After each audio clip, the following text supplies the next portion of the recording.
If someone can't feel their feelings, what is the silent cost? The cost of it is all of the addiction that we see in the world. If we don't have the capacity to feel a sense of love and connection to ourselves and to one another, that's the neurochemistry of suffering. Rick William is a former champion bodybuilder and fitness entrepreneur, feeling empty after exiting his company at 25. He spent the next 11 years training and teaching in the most effective tools of transformation. That neurochemistry of suffering is what leads us to reach and grab for whatever it might be, whether it's too much food, too much sex, whatever the thing is, we reach for it. You walked away from $3.2 million to go do something that had no guarantee of success at all. It was the best decision I ever made in my life. If I wanted to go take that, like grab that big pot of money, then it would mean saying no to the opportunities that were opening right in front of me.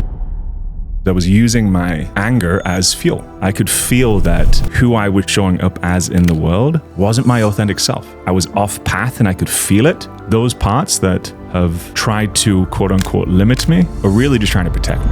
From what? So when we look at this concept of emotional illiteracy, somebody that can't feel their feelings. Yeah. Men or women, but maybe the answer is geared towards men. If someone can't feel their feelings, what is the silent cost that they're unconsciously playing out in their life? I think there's two pieces here. There's the personal cost to emotional illiteracy, and I mean there's many different levels to this. Just like with literacy in regards to language and mathematics and writing. If we look at where we are today, 90% of the global population are literate.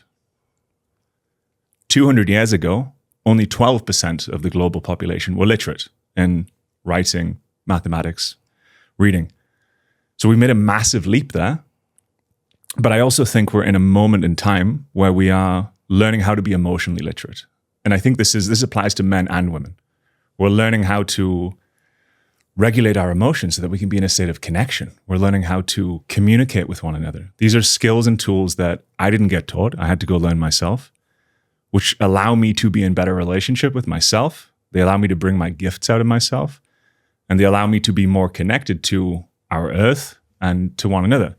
However, most of us didn't grow up with those gifts. Most of us didn't get taught those things, but we got taught maths and English and learning how to read and write.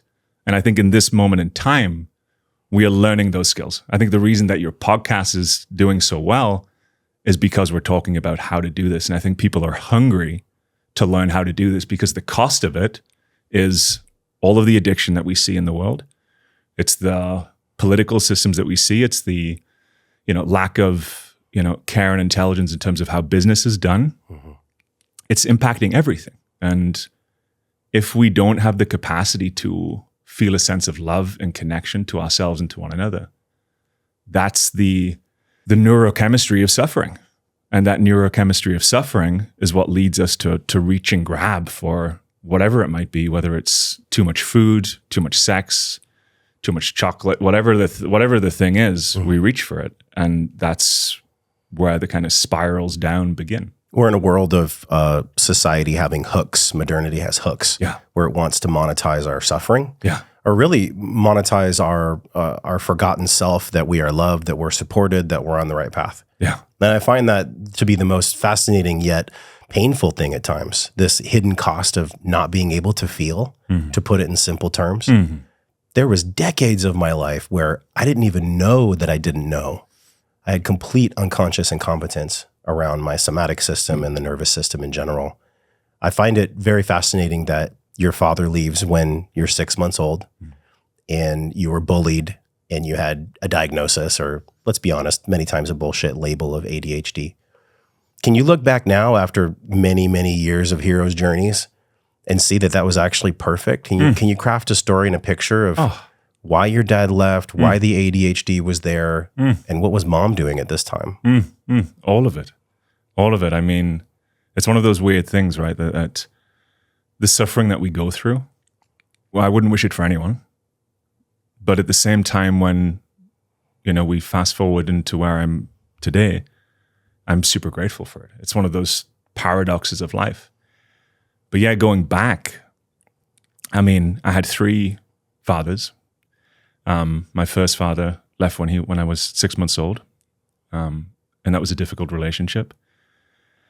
My second father, he was giant, like this giant man. Everyone was terrified of him. He was involved in car and drug crime, and my whole family was terrified of him. And when my mum left him, he threatened to kill her. And I mean, there was acid poured on our cars. There was tires were slashed. I mean, I was living in fear the whole time he was in my life.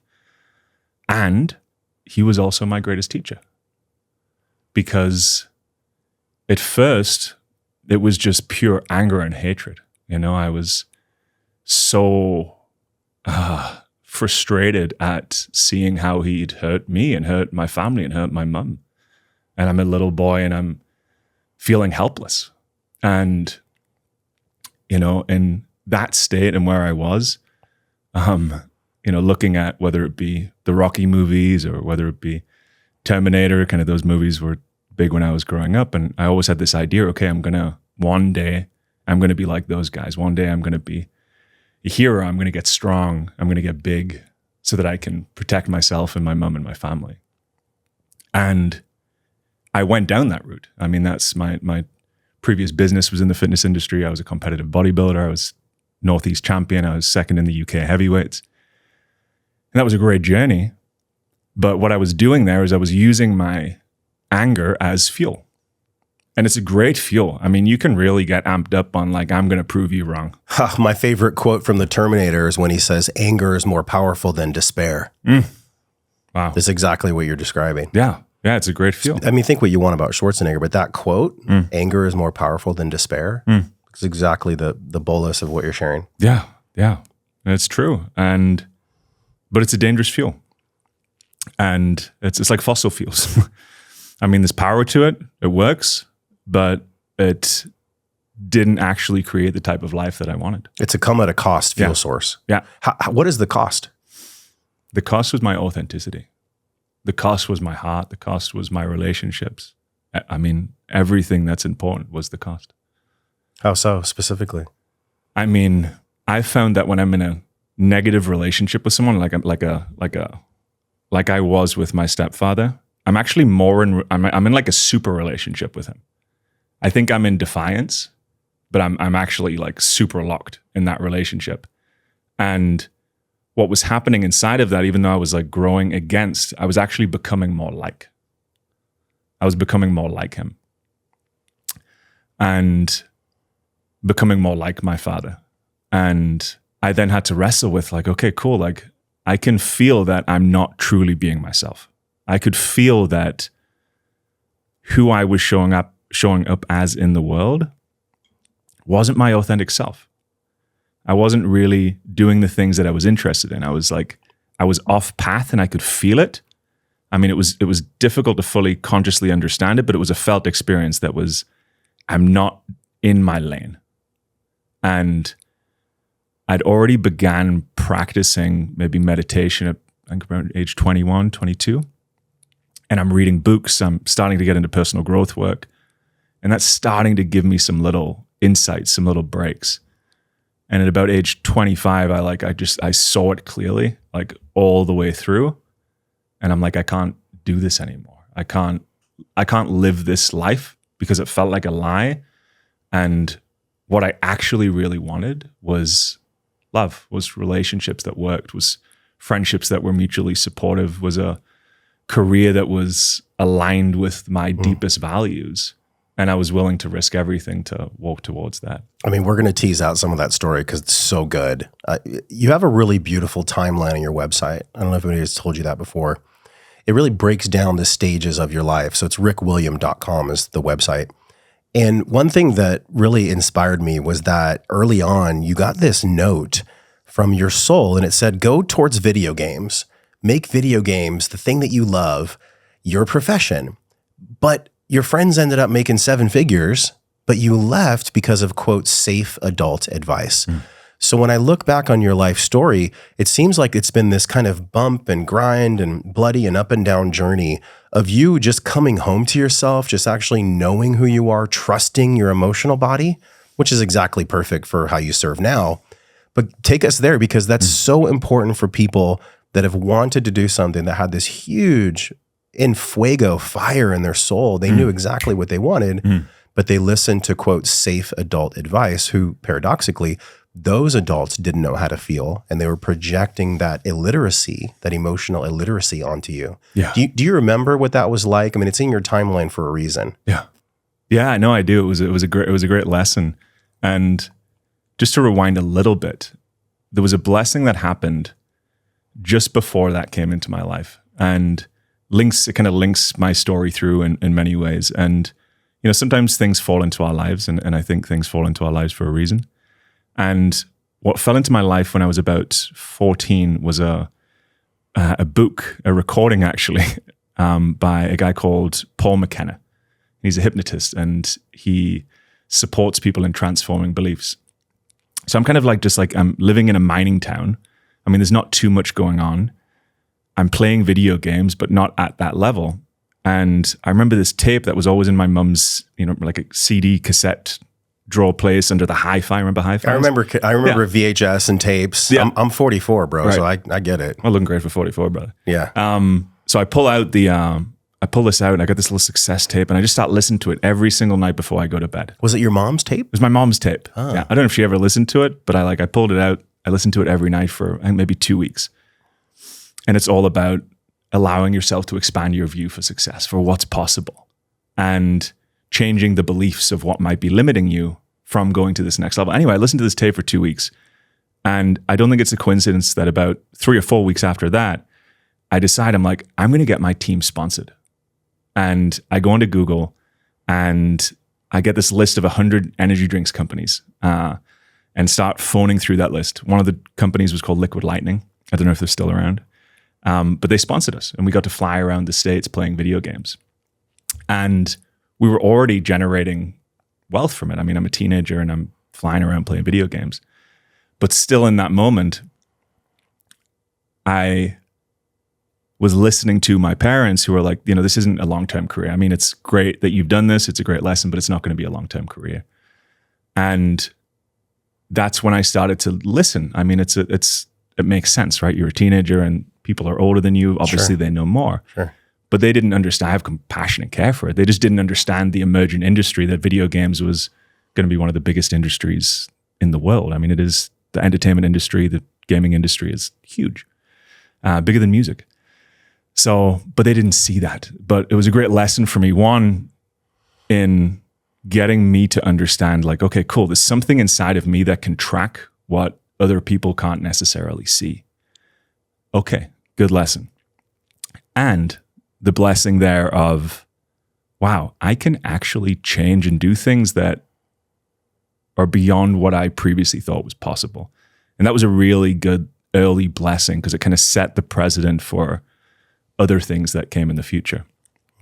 It's such a great story, because I think all of us can relate to feeling a fire in the soul to which we want to follow the direction of, but then we get a voice that comes in, meaning well, by the way. Yeah. Right? I don't feel that our parents or your parents or our caregivers consciously want to harm us or want to steal us from our dream path.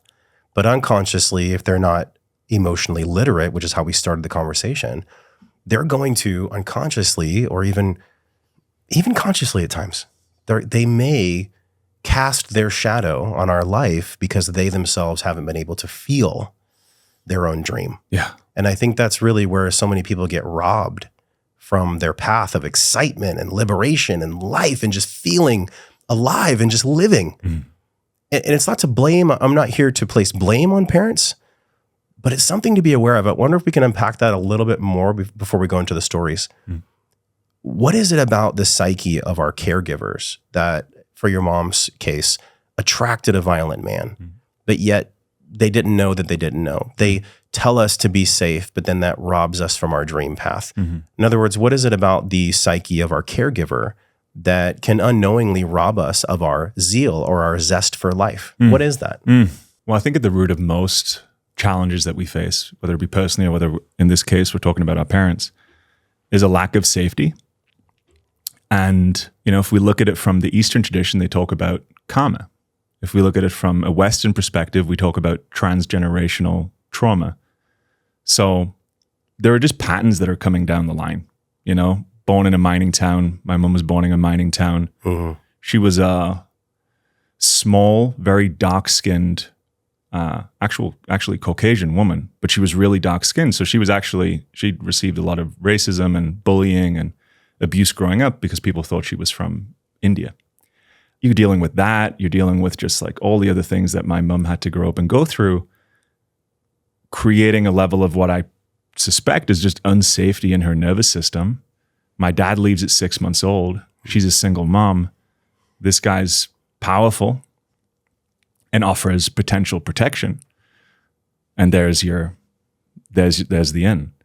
So, you know, I think a lot of what we are dealing with is just a lack of safety. Am I safe? And that's really the baseline, because from that place of safety, we can be in our bodies, we can be in our nervous systems, we can be in our hearts, we can express.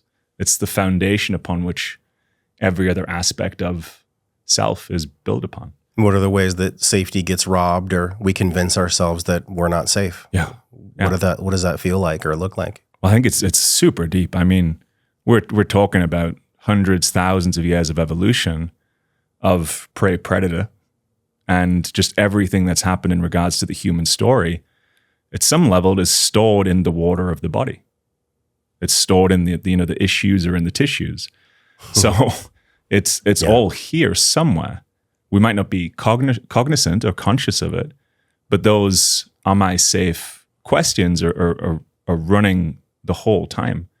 And what I thought was going to be like a massive, heroic, spiritual, psychological journey turns out to predominantly be about like sitting down and make yourself feel safe.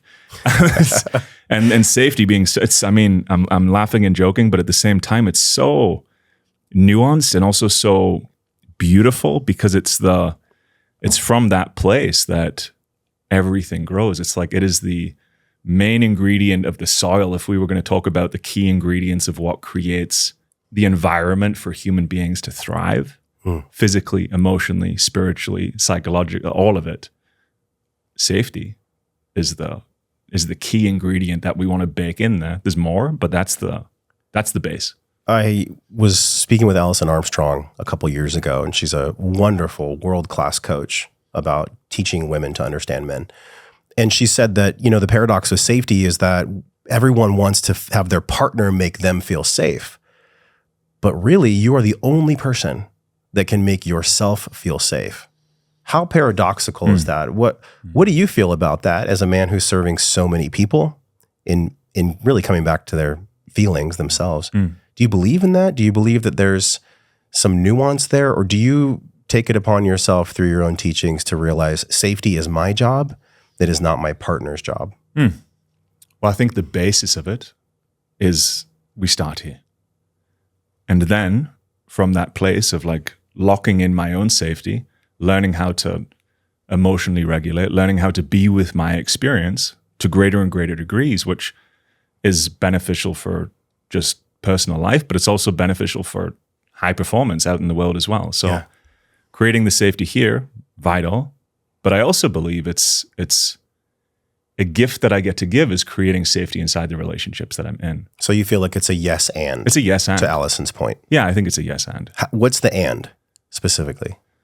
Well, the and is recognizing what is hurt in relationship is healed in relationships. So the first relationship is we start here. We put our own gas mask on. We learn how to do it here. But that's also not enough. You want to just be a completely healed, thriving individual all by yourself. I mean, there's no such thing. You ain't going to grow too much. You're not going to grow too much. If you're just doing it all alone anyways. Yeah, I mean, and it would be boring. Yeah. We are interrelational beings. It's an interrelational field that we're living inside of in all times and all moments. And as that inner standing begins to deepen and deepen and deepen and deepen, then I feel the natural heart to want to give that becomes more and more evident. And then we start to see that, well, why are we doing all of this inner work in the first place?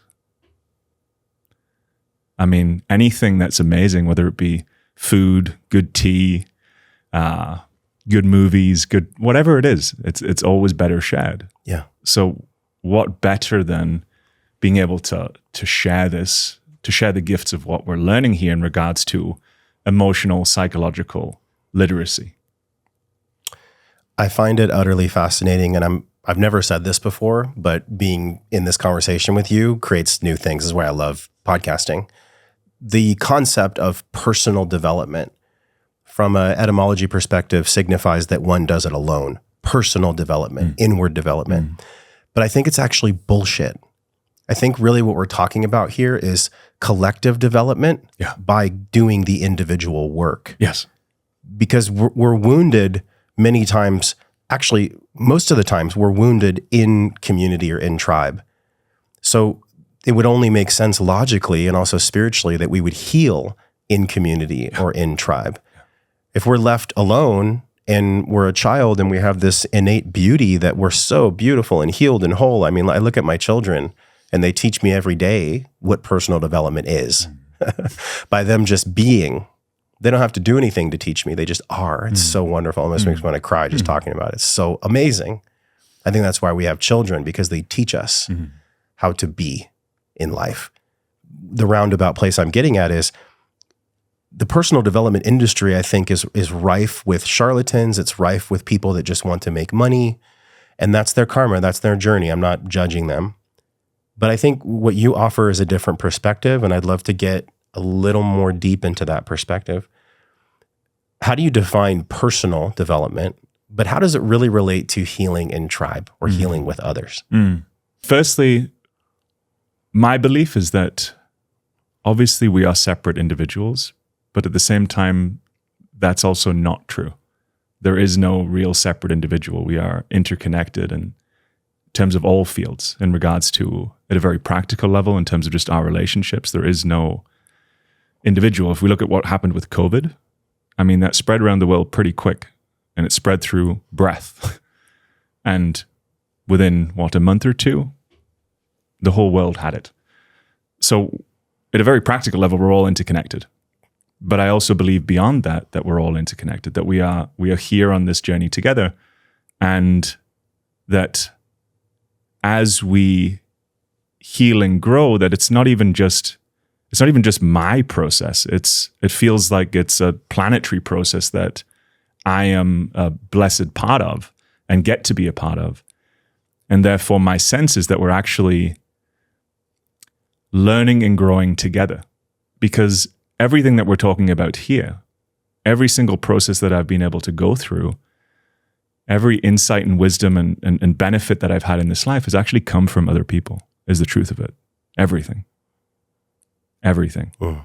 If we look at all of the great teachings, if we look at the field of psychology as a teaching, if we look at the field of Buddhism as a teaching, if we look at all of these different fields, personal development in itself is a teaching. They all came from other people. They all came from the gifts of other people. So we are in this field together. And my belief is that we're in a greater journey together, and our planet is evolving through different stages as we are evolving through different stages. And I believe we get to play a part in that. And I mean, what a gift. Yeah. All wisdom is borrowed and reimagined. Yeah. I don't know if someone else has said that. They probably have, but I just spoke that because every single guest, your guest 700 something, has imparted some wisdom to me that I assimilate and bring into myself, and then I bring it back out into the world with my own unique expression of my own consciousness. So all wisdom is borrowed. It's truly in alignment from a scientific perspective too. I mean, you could play the spiritual side of this. You could also, for the people that are more dominant logical brains, say, well, this is actually science too, because the law of thermodynamics states that energy cannot be created or destroyed, only transmuted. In other words, I can't snap my fingers and create more energy than what's here. I'm just moving and sifting and sorting energy. So if that's truly the case on a scientific level, then how could it also not be true that it's the truth on a spiritual level as well, on a collective level as well? Mm-hmm.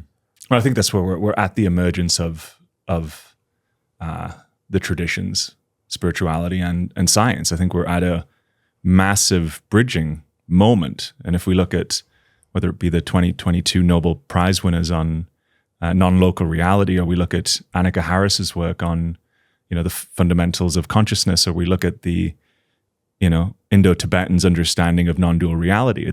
If you cross-reference those three things, they're saying the same things in slightly different language, pointing at the same piece. What happened in 2022 with the Nobel Prize? So you're going to have to pull up the names of the specific scientists involved. I can't recall them in this moment, but the prize that they won was that they recognized that reality is non-local.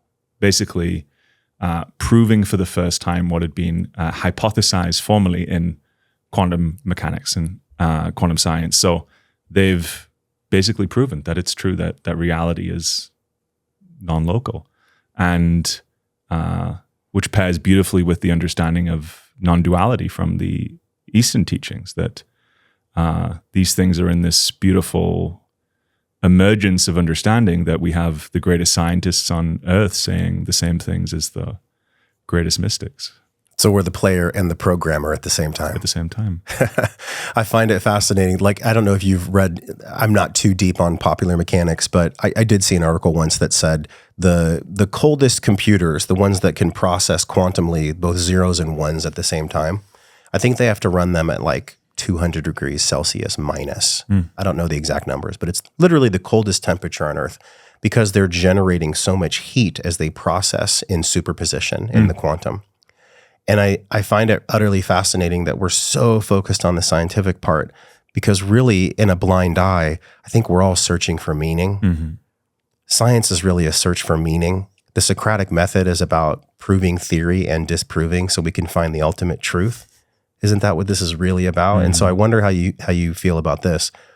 If we're spending so much energy and we're putting all that chi into science, the danger is that science can become so intellectualized that we lose our sense of spirit, of feeling, and of spirituality, of connection to God. How do we bring those worlds together? This is a very complicated question, but I'm interested in things like this. How can we take the energy we're pouring into science and share that energy equally into the non-explainable, only the feelable? When this is where whether it be the traditions of the Andes, the shamanic traditions, or whether we look at the traditions from Tibet and Nepal, the Buddhist traditions, their scientific study, especially the Buddhists, we're looking at how both do we understand that intellectually, but also how do we come to an embodied experience of what we're referring to here. That's it. And I think what we have to learn to do in the West is how to meet these two technologies together, because the Socratic method and science itself is beautiful. There is incredible intelligence inside of that. Yeah. And if we can pair that with embodied experience, and then that starts to be able to be democratized so that more people can experience it. So this isn't just something that we're understanding intellectually, but we're starting to feel the interconnected field. We're starting to feel what non-duality might feel like. We're starting to feel like a connection to the cosmos and to God. And it's not just something that's conceptual, that it's something that is available and accessible to all of us. Well, then once we figure that out, it's going to be a very different world. And I think that's what we're actually in the process of. If you zoom out, that's what it looks like to me. Curious what? The purpose-driven people are the ones that are doing their very best to answer that question. And whether they're purpose-driven in your world of development of self and others through the collective, whether they're a scientist trying to find, what the AI can do for us and help us grow our humanity and our consciousness, that's a whole nother conversation. I think what really lights me up is that everybody on purpose is doing the work to meet themselves exactly where they are, or they won't continue on the journey to actualize their purpose. You talk a lot about purpose. I'm sure a lot of people come to work with you because they're in a struggle of their purpose. So whether they're trying to answer the question of non-duality or, the meaning of their life, already the threads in this conversation are kind of weaving around this basket. That's really the question inside of the basket is, if we're also striving for purpose, what is a lie that we've believed about what purpose actually is? What do you believe would be one of the lies around purpose that we... I like how you threw that right back at me. Yeah, I did, yeah. I think that you're a great coach. the striving for purpose is dependent upon the fuel source in which it comes from. In other words, you talked about how you wanted to be buff and strong. That was your purpose at that time. But in order to get real clarity on my purpose and our purpose, we have to actually have the awareness or the consciousness to see why our story has unfolded in the first place. Otherwise, we'll just try to drive the engine from anger and frustration the whole time. Yeah. It's like on the screen right now is the map of consciousness by Dr. Hawkins. And I reference this time and time and time and time again because it is the most powerful tool, I believe. It is a map of consciousness. It's on the wall in the studio. When we get stuck in these survival emotions, then we don't have the wisdom to look back at our story and create love and joy as a fuel source to drive our purpose. Yeah. So I think one of the lies we've been taught about purpose is that you have to suffer for it, you have to bleed for it, you have to scrap and save and fight and steal and take from others in order to live your purpose. And I just think that's the wrong fuel source. We're stuck in these lower level emotions that Hawkins so beautifully articulated. I think that the way we really find purpose is to have the wisdom to look back on our story, to let go of all the things that aren't loving, and to move forward with love and joy, knowing that hardships will happen and we'll get stuck in the emotions again. But having the intuition and the training and the ability to move energy and emotions through our body is actually what brings us to a sustainable fuel source. Yeah. So that not only do we not age, but we live life, we live well, which is the whole point. That's why we're here, is to learn how to live our purpose and do it from a place of love and live it well. Yeah. And the lie we've been told is that we have to fucking suffer so deeply. And maybe at times we have to suffer, but not so deeply and not so long. So I pass it back to you. You teed me up. So to add on to that, I love Hawkins' map. One of the things that I notice inside of Hawkins' map, which links into our whole conversation, is that really what we're learning how to do inside of that map is how to be with all of it. You know, it's how do we be with the full spectrum of that map? Because what tended to happen to me is those lower emotions, which I think the lowest is shame. Yes. Yep. Yep. I mean, if we look at it as a circle, shame is right next to enlightenment. If that map's actually a circle. Let's not sidetrack us. But in order to actually move up the map, or in order to actually live our lives more skillfully, more authentically, more on purpose, what I've found to be true, which links into what you're saying, is actually learning how, and this is what I teach all my clients, is learning how to build a resource of love. I mean, no matter who you are, where you've been, we've all been, if we're here and we're listening to this conversation, no matter what happened, people cared for you enough for you to be here. It would be impossible for you to be here if there wasn't some people in some way supporting you to be here right now. Yeah. So inside of that, we can pretty much guarantee there were going to be moments of love and connection and appreciation, whether they're glimmers or whether there's a lot of it. So first, we got to connect to that. We got to connect to the heart. You know, in the Buddhist tradition, they call this bodhicitta. Get your bodhicitta online. Get your heart, mind online, which is basically like learning how to resource. In polyvagal theory, which is like the science of the nervous system, this would be ventral vagal, the space of connection, love, and safety. So first, we learn how to get that online. We learn how to connect with that. And then from there, it's then learning how to be with those lower emotions from that place. And that's what starts to create firstly, the self-sovereignty of, oh my God, I can be with guilt. Wow. I can be with fear. Wow. I can be with shame. Wow. And then from that place, we're no longer in bondage trying to run from the things that we're afraid of. Because the things that I was actually afraid of were actually feeling those emotions, feeling the anger that was inside, feeling the shame and guilt for the things that I'd done wrong towards other people, and trying to bury all of that down. However, when I learned how to bring my heart online, that is courageous, that is strong, that is loving, that is compassionate, learn how to bring that online, which we all have, and then start to process those lower emotions, then from that place, that's where our authentic self comes online. Because we're no longer having to create masks and masks and masks to try and prove myself to someone else. I can actually just be myself because I've got me, learning how to put your gas mask on first, put your mask on first.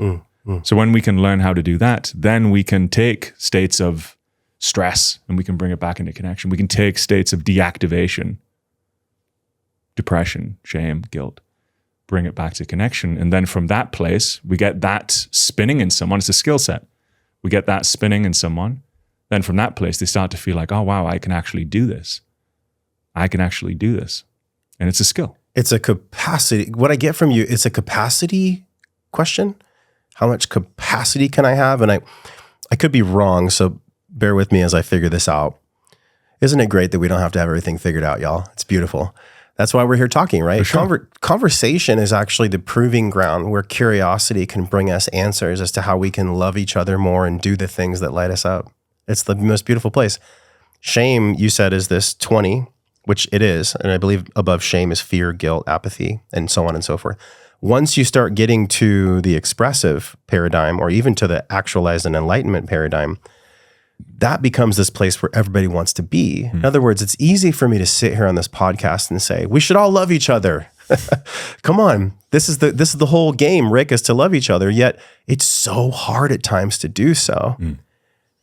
And I wonder, going back to that initial question of purpose, because I know you reach the heart of many people, whether it's an athlete or a celebrity, like the people that come into your coaching, they've already found purpose in a way, but maybe they're confused now as to how it can be sustainable. And so the past 10 minutes or so, we've been exploring this nuance of fuel source and of the emotional body. You said that when things are turned off or these lower level emotions, I think that what gets us to a first phase of purpose or a first layer of purpose, at some point, I know I felt this, we can't move on. We can't move forward with the next phase of our purpose with the same fuel source that got us there. Yeah. Obviously, for confidentiality, you can't name names, but can you go into your memory of clients, maybe someone who's operating at a super high level, and explain a story about how they came to you and they realized that what got them here isn't going to get them there anymore? And how did you recapitulate and reimagine a new reality for them with all the constructs that we've discussed? What did that feel and look like? Well, I think this applies to so many people, whether you find yourself in just a job that you're doing great at, or whether it's a job that or a career path that you're super succeeding at. I can think of multiple clients who found themselves in a similar position, that they were thriving in their careers, but they also recognized that the fuel source that it was coming from was trying to prove something. They could feel in their body that, I'm trying to prove something, and that didn't sit well with them. They were starting to become aware that that wasn't necessarily their authentic expression. It doesn't mean they didn't get to learn things from that. It doesn't mean their authentic expression wasn't woven into what they're doing. It's perfect that they learned what that fuel feels like. Yeah. And I mean, that fuel source is great to have online. You're essentially learning how to, from a neurochemical perspective, you're learning how dopamine and, norepinephrine works. You can get shit done. Equally, getting shit done doesn't necessarily create fulfillment. Getting shit done and performing at a high level doesn't necessarily create coherency and alignment and connection and love and passion in your relationships or in your mission and projects.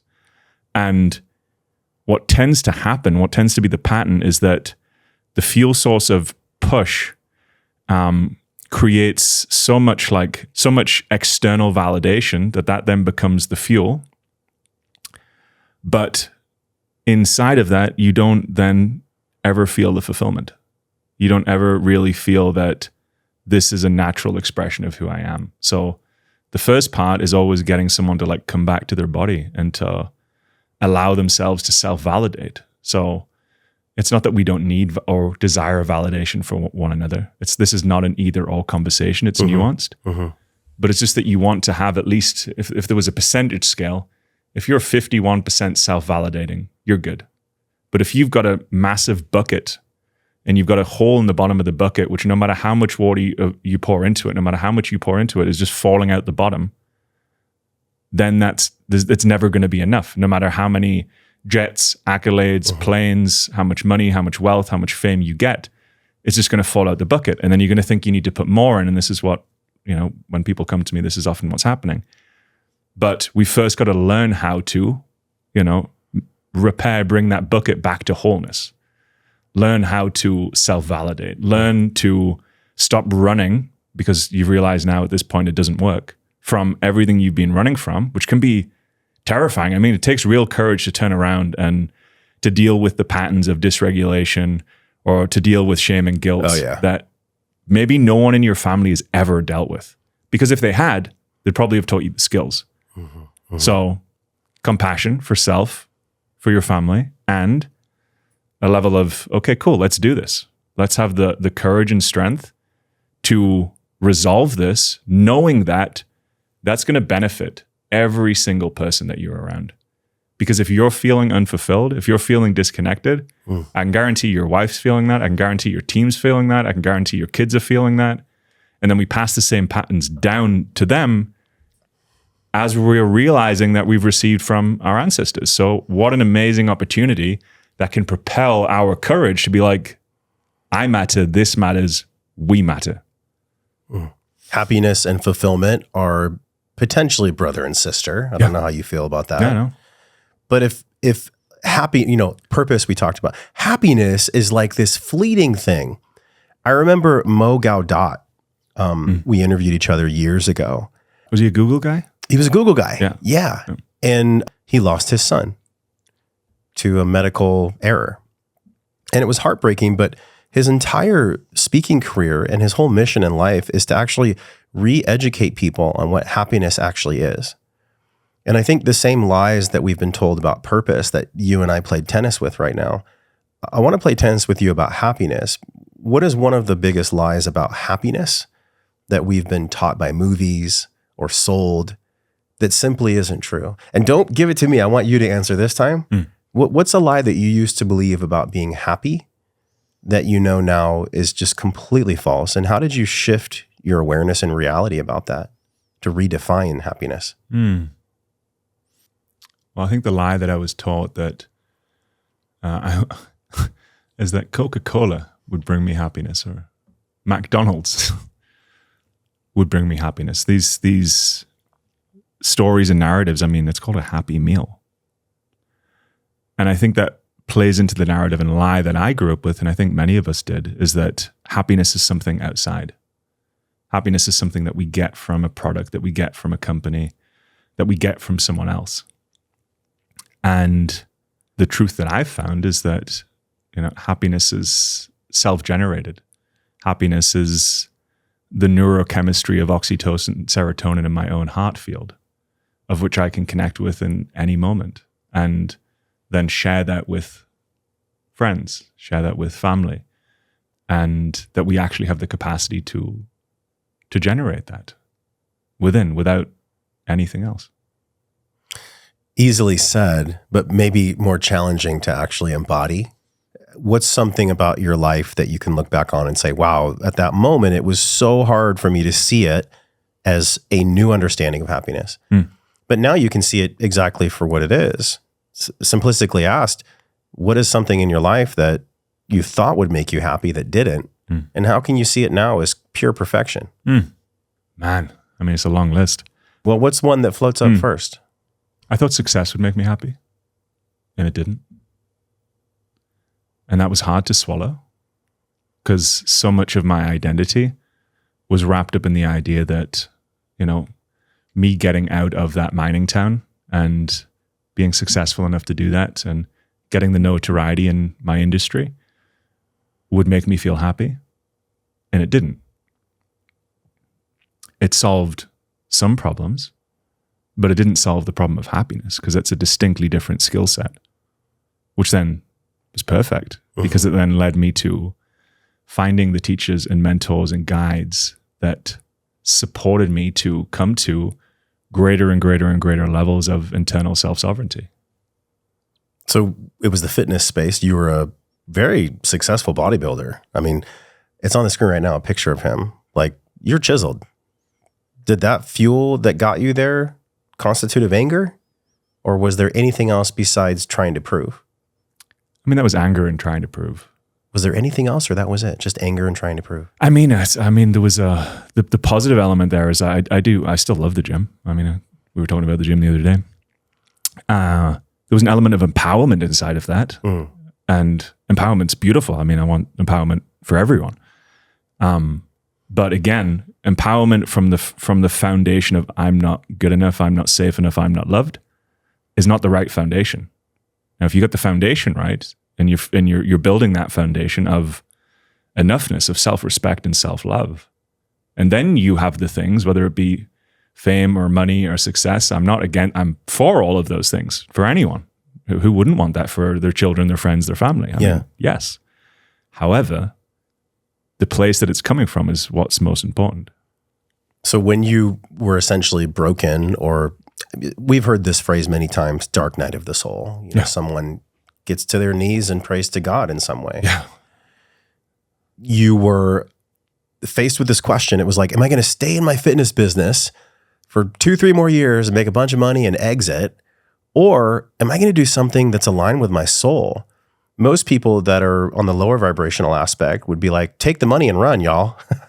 Take the money with your fitness business and run. But you said no. You left, I don't know how much money it was a significant amount of money on the table. And you said, no, I'm going to go the path of actually listening to who I am and my soul.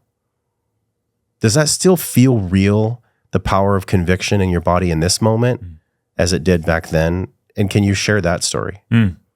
More so. It was the best decision I ever made in my life. How much money did you leave on the table? 3.2 million. Yeah. Somebody's watching right now going, what the fuck? Yeah. You left 3.2 million on the table? Why? Because I recognized that in order for me, it was like there was a choice moment. And I think we all get these choice moments in our life. That if I wanted to go take that, like grab that big pot of money, then it would mean saying no to the opportunities that were opening right in front of me. I mean, I just met my first mentor and his wife, Preston Smiles, Alexi Panos. You might be familiar with them. Oh, yeah. And I was surrounded by just incredible people who were starting to really inspire me and show me a new way of being. And that was emerging in my life. So I was getting invited places. There was opportunity, albeit very early, that was starting to seed, that was starting to show that if I go this way, and I could feel it, other things are going to unfold for you. However, there was a huge part of me being like, I've just spent my whole life, or at least the last 5 years, $3.2 million, y'all. Yeah, and it's right there. But I could feel that if I chose that, I'd be choosing everything else that goes with that. I'd be choosing coming back there to the, relationships that were there, to the patterns that were there, or I could let that go and trust myself enough that no matter how much money we make, no matter what we make, that's never going to be enough. What's actually more important than that when it comes to sovereignty is actually having the capacity to be able to do that again. Because if we give someone $10 million, $100 million, but we don't teach them how to do it, they're not going to feel very comfortable with that. They're either going to blow it, spend it, or grasp it really tightly. Yeah. But if we learn that it's actually, we teach someone, whether that be others or ourselves, how to generate, because the real resource is resourcefulness. And I recognize, okay, cool, I've done that before. I mean, I did great things in my gaming. I've done great things here. Can I just trust myself to walk this new path and recognize that the resources are right here? How have you cultivated, this is an interesting question for anyone that's lost in their purpose right now. How have you cultivated the aspect of your awareness that allows future success that's not physically present yet to be seen? In other words, how do you have these deep premonitions about what will be successful? How have you cultivated that specific awareness inside of yourself? I think that could really help people that are lost. Well, I think it goes back to that story we were talking about before when I was 14. I recognized that when I follow the things that I love and that I'm actually passionate about, of which the field of transformation is one of them. I mean, the hypnosis was weaving in back there. There are, deeper experiences that I had growing up as a teen that we've not talked about, but that thread was there my whole life, and fascinated with, psychology and human consciousness and the planet and nature and God, the universe, and deeply passionate about it, even when everyone wasn't, and it was weird to talk about these types of things. And I knew that even though other people can't see it, there is something incredible emerging here in this field. And it's still emerging. I mean, we're a decade in. Your show's been around a decade. Yeah. And I'm sure you've seen the changes in terms of what's happening here in the field, the popularization of the inner work. It's incredible. Profoundly. Yeah. I mean, it's on, we're talking major news networks talking about it. We're talking about, all the biggest podcasts in the world are talking. I mean, it's like, it's happening. Yeah. It's happening. And just like when I was 14 years old, I got a sense internally, like intuitive, wow, I was like, I kind of sensed then, okay, gaming is going to be a real thing. It was early, no one else could see it. And I have the same feeling right now and I have for some time, that with the, let's just call it inner tech, encompassing all of it, is going to be huge. It's going to be the most important part of our lives in many ways. Because in order to transition from where we are now as a planet into where we are going, this emotional, psycho-spiritual literacy has to come online so that we can make this leap from separate self individuals, upon which all of that which comes with that, the depression, the disconnection, the lack of purpose, the lack of meaning, all of those different things are all intertwined with that. So we have to learn how to solve this so that we can mature as individuals, as people, as communities, as families, and then also as a planet. I'm going to dig a little deeper. Is there a specific practice or set of practices that allows you to massage and refine and increase the volume of that intuitive faculty to which you can feel these premonitions or these trends stronger? I think so. And I think there are three key pieces when it comes to, let's say, I've been trying to ask this question for my whole life. I'm selfishly asking it for me, y'all. That's what this podcast is, if you haven't figured it out. Well, that's the thing, isn't it? When we're doing the thing that we love the most, there is no selfishness. Selfishness is an illusion. It's like when you see and I mean, I'm sharing this because it took me a while to land here, but for people listening, we sometimes have this idea that our gift is somehow selfish.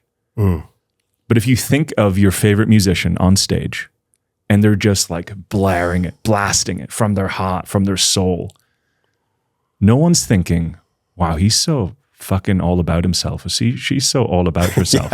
Never. No one ever thinks that. They're just like, wow, thank you. This is amazing. Yeah. Because as we give of our greatest gift, we give it to ourselves and we give it to the world. And that's where there's, it's like what is most personal is most universal.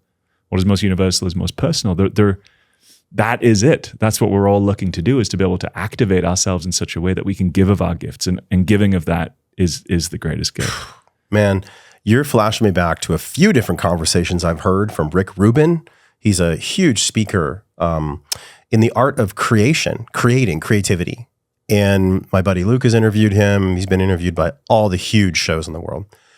And I think someone asked him once, they said, do you ever worry how people will receive your craft or will feel about your art? And he goes, no, I do it for me. It's not for them. And that's why it's so successful. So here's a guy that has literally created music, art, and beautiful things at the highest level possible, at least in this current reality. And his answer was, I do it for me. But what was funny is when he said that, I didn't feel an air of egotism. I didn't feel him saying like, I do it for me because fuck y'all. It's more like, I do it for me because it gives permission to do it for them. Yeah.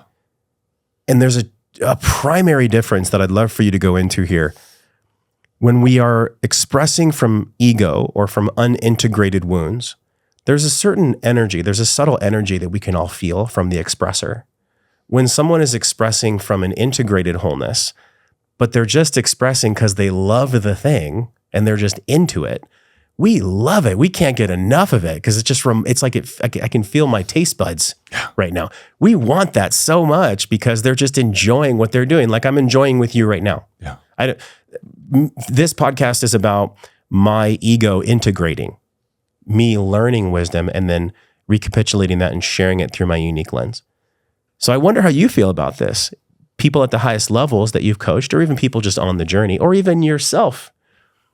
How have you integrated the ego so that when you share, it can be a gift and a treat and a satiation to the permission that's being so sought from everyone that wants it? How have you done that work yourself and with clients? Well, I think the first piece that I've done with myself and also with clients is working on the parts that don't feel safe to be that don't feel good enough, don't feel safe enough, don't feel loved enough, and learning how to be with those parts, those aspects of our self, our psyche, our nervous system, so that I can be there for them and create a level of safety within myself that then allows me to be able to be who I am. Do you think those parts are coming from fear or judgment? Absolutely. What are those parts, and how do those parts try to pull away from the momentum? Well, I'll speak from my own experience. Those parts that have tried to, quote unquote, limit me are really just trying to protect me. From what? From fear based on past conditioning and trauma. I mean, if we all go back to being 3, 4, 5, 6, 10 years old, depending on the level of how much you're seen, how much you're loved, how much safety there was in your home, that's all being learned. We're like sponges just absorbing all of that. You'll see that with your 2 kids. Mm-hmm. And then that creates our primary attachment system. So that's, am I safe? Am I loved? Am I secure in myself? Or, for anyone there who's an attachment geek, but I can break this down in a very simple way, our attachment needs are only going to go one of 3 ways, technically 4. The first is that we could become graspy. So because my needs aren't getting met, I'm going to grasp for your love. So I'm going to need your love, which could also be food or drugs. Or this is the anxious attachment style. That's the anxious attachment style. Yeah. You got it. And the other way is aversion. So, Buddhism would call it aversion. In Western psychology, we call it avoidance. So the other strategy is if my needs aren't getting met, I'm going to pull away. That's another strategy. However, the middle point and where we want to be inside of ourselves and for one another is security, safety, trust, connection. The fourth one, just because I referenced it before, would be a combination, which is disorganized. Sometimes you're grasping, or you're anxious, or sometimes you're avoiding. You're the vacillator type. The vacillator type. Yeah, exactly. Would that also be ambivalence or no? Ambivalence. Is that separate? Ambivalence would be separate. Okay. So again, we're just talking about key patterns here. So to go back to your question, I recognized that was the aspects of myself, my nervous system that were showing up when I went to share, when I went to open up, when I went to be more intimate with a friend or went to share my gifts, that those parts would be like, oh, they would come up and then they would be like, that's not safe. And I would find something, I'd find something else to do, or I'd find a reason or an excuse. Yeah. So what made sense to me was, well, why don't I just address what's arising here, bring that back into a state of connection, and then take action? And I mean, I had some good teachers too, but that worked. That actually worked. And as I did that each step, then the integration piece would, okay, cool. Now take a step forward, actually begin to integrate that into your life. And I started to feel empowered because I was being given the skills, the liberative skills, in order to regulate my own nervous system, in order to how to be with the parts of me that are feeling shame, guilt, or fear, or not enoughness, and bring them back into connection, bring them back into enoughness, and then take a step, and then take a step, and then something else arises. But as long as I have the skills, or you have the skills, or we have the skills, then that's the empowerment piece. It's not like these things at first for me were super complicated. I was like, how do I do it? How do I actually transform? How do I embody? How do I integrate? And what really stuck for me and what I really care about and what I want to give to everyone, and including all my clients, is those skills. Like, what are the key skills that we need in order to be able to get the wheel moving in regards to our liberative development? And there are some certain core skills that are vital, or certainly skillful, to learn how to do so that we can then continue on the path. Now, my next question is about those skills, but it's framed against that initial zesty, amazing question, which was, how do we express and celebrate our gift without egotism, right? So that's really the crux of my question. what are some of those key practices of tuning into the nervous system, and what does that look like on a real, visceral level? So if we think about it this way, what we're really looking how to do is, if we're looking to express our gifts, is what are the conditions upon which would naturally allow our gifts to be expressed? So those conditions are obviously internal conditions that allow for us to do that. And a part of that is creating enough safety and trust within ourselves that, like, I've got me. My nervous system can settle. If fears come up, I got me. If doubt comes up, I got that. So that we can then take the step forward towards our own expression, so that we can feel safe enough in ourselves to express to another. Because that's where people get caught, right? It's like, if we've got John and Sally here, imaginary characters, and they grew up where they didn't get fully seen by their parents. They lived in a slightly unsafe environment, or they went to school and they didn't quite fit in quite well, and they created beliefs around themselves. Well, even if they were the most incredible musicians or artists or creators, those beliefs and those experiences that will be in their nervous system, in their body, are then going to show up when they're 25, 35, 45 years old, when they go to express themselves. They're going to be dealing with the same conditions and patterns that have been there their whole life. And the challenge is, as we get older, those patterns can then start to deepen themselves, and we can start to affirm them as a part of who we are. And this is where the inner tech's really helpful, especially the Buddhist tech, is because we start to see that the self that we've created is actually constructed. We have constructed a self, and it is being conditioned, which is beautiful because it means it can be reconditioned with the ingredients, the soil, the nutrients that allow our gifts to flow, that allow our gifts to thrive. Like if you imagine a big, beautiful fruit tree, we want to give that fruit tree the nutrients in order for it to give of its fruits. And as it gives of its fruits, the birds, the animals eat them, and then they go and they plant those seeds more and more. It just becomes this beautiful, harmonious cycle of nature and life, of giving and receiving. And what we're looking how to do within ourselves, what I've been looking to do this whole time, is to create the internal conditions so that I have self-sovereignty, that I have access to serotonin and oxytocin, that I don't need it from other things. I can access love within myself, and that I have the capacity to be able to focus on that which is important to me, whether that be a conversation, whether that be with my wife, whether that be on a project that I'm working on, so I can express what's here on my heart. And the building blocks of that is what I'm most interested in. So I understand what you're saying. I can actually feel it when you're saying it. So I know it's real, this concept of the construct, because it is. Yeah. It's I just did an AMA before the turn of the year, and I had this realization that I am programming my game, and I'm the main player. You have a video game background, so look at how they code NPCs, the non-player characters.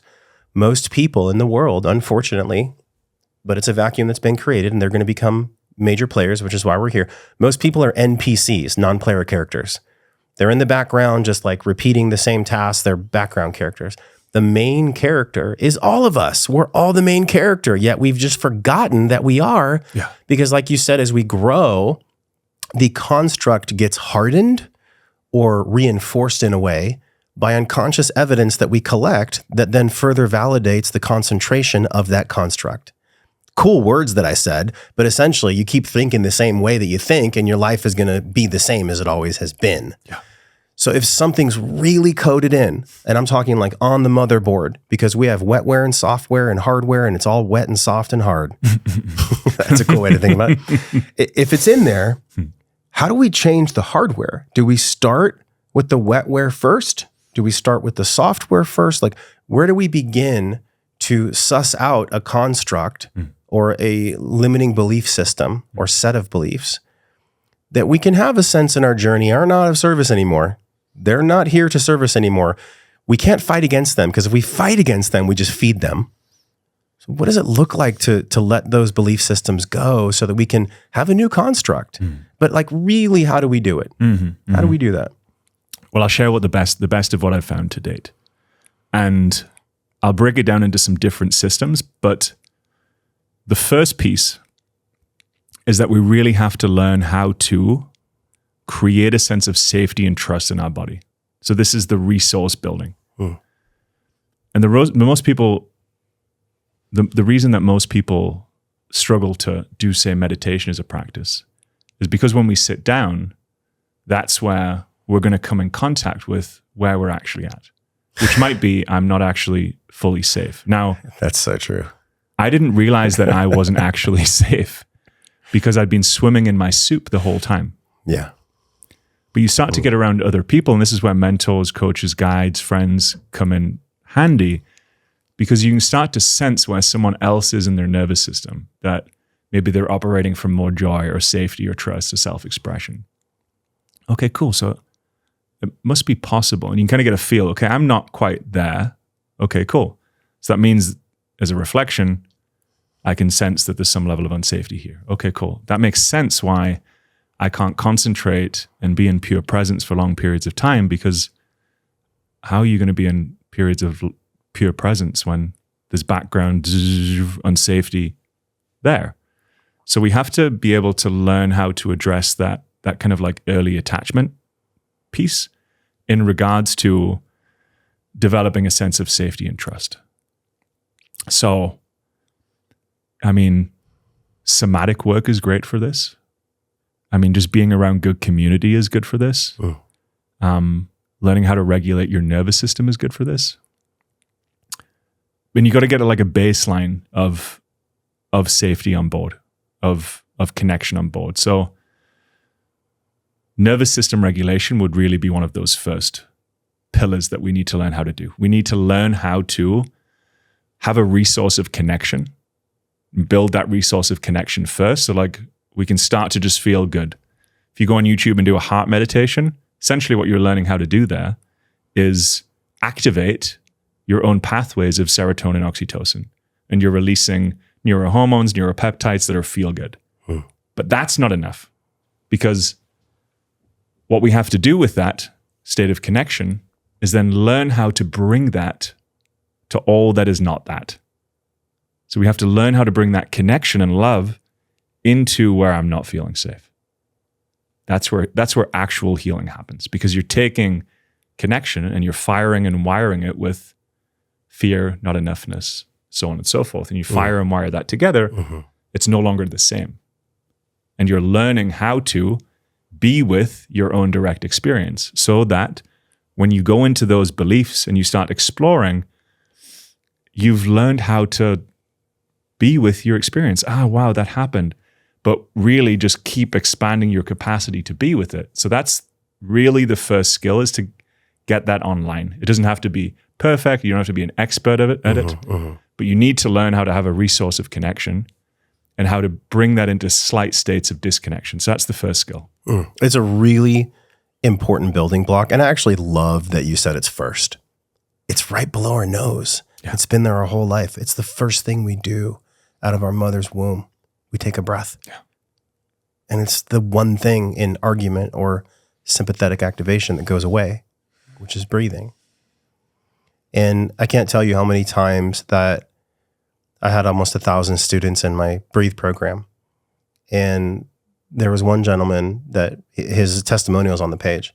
And he said, this really allowed me to actually feel. And it's so simple. And I'm not a master. It's not my lane anymore in life. I'm very passionate about breath work, but I'm drawn to a more comprehensive understanding of self and how to express without egotism. But I think breath work is the pillar of beginning, because like you said, if we don't feel safe here, then you can feel it. They can feel it. Everybody can feel it. It's like an elephant in the room that everyone can sense. Can we just give this elephant permission to leave? And I think it's easy to hear you say, just work on these things. But I would say, and I wonder how you feel, it's in the science and the practice of breathing and of breath work that we really start to have the stuff bubble up. And then from there, you can meditate. I remember Dr. Belisa Vranich, who gave me some training once, she said, breath work is for people that can't meditate. Which I love because like you said, when we sit down, you mentioned, we just meet ourselves. Yeah. And that's why we're twitching and we can't meditate so it's the energy that has to move through. Like we're either a river or a dam. So for the people that feel like they're a dam, I really want to piggyback on what you said. Breath work, or the art of breathing, really is putting energy in motion, or emotion, which goes back to thermodynamics, right? So if there's something stuck in us, it's not just sitting and journaling. And if that's all you do, it's not just talking. This is one thing in therapy that I really want to get your take on. Talk therapy is not a somatic experience many times. Talk therapy is more intellectual and trying to understand why and when things happened. But that's not where the healing takes place. The healing takes place in these building blocks. You mentioned one of them. Can you address what I've said and then go into the other ones? I think this is really important. Talk therapy is not everything. It's one thing. It could be great. But it's sold as a golden ticket, and it's really not. So I'm going to touch on the first piece first. So just to be clear, what I would do with someone, even before going to breathwork, and especially with what we're seeing with the rise of plant medicine. I mean, I'm all for breathwork. I'm all for plant medicine. But even before that, I'd want to make sure, just like if we're going to go deep sea diving, if we're going to go out in maybe the ocean sometime in Costa Rica, when you come over. I would love that. First, we'd put the kit on in the pool. We'd put the mask on, we'd make sure that we can breathe, and then we'll go in the pool. Then let's go in the ocean. Now, the ocean of experience would be where breath work and psychedelics and these other places can take us. They can bring out bigger emotions and experiences. And in the traditions, these were predominantly for people who were adept practitioners. That's when you would move later into those practices as you kind of went through your initiate training. So even prior to that, and it doesn't have to be a long experience, I'd want to make sure myself or other people, and I've learned this the hard way, have the capacity just to connect with love, connect with a level of safety from a previous experience. It could just be for a minute. Can we just be with that? Can you recall a memory, a moment in your life where you felt safe, where you felt connected? Maybe it was with an animal, maybe it was a sunset. And can you feel what it feels like to feel safe? Can you feel what it feels like to feel connection? Can you feel what it feels like to feel love? And I've not met one person who hasn't been able to do that yet. For some people it comes easy, some people it takes a minute, but everyone I've ever met is able to do that. Okay, cool. Well, who right now, as you're feeling that, describe what you're feeling. And someone's going to say what? So right now, in fact, let's do it. Right now, recall a memory where you felt just so connected and... The very first time I ever held my son. And how did that feel in your body? Pure unconditional love. Yeah. And bring your hand to where you feel that. Yeah.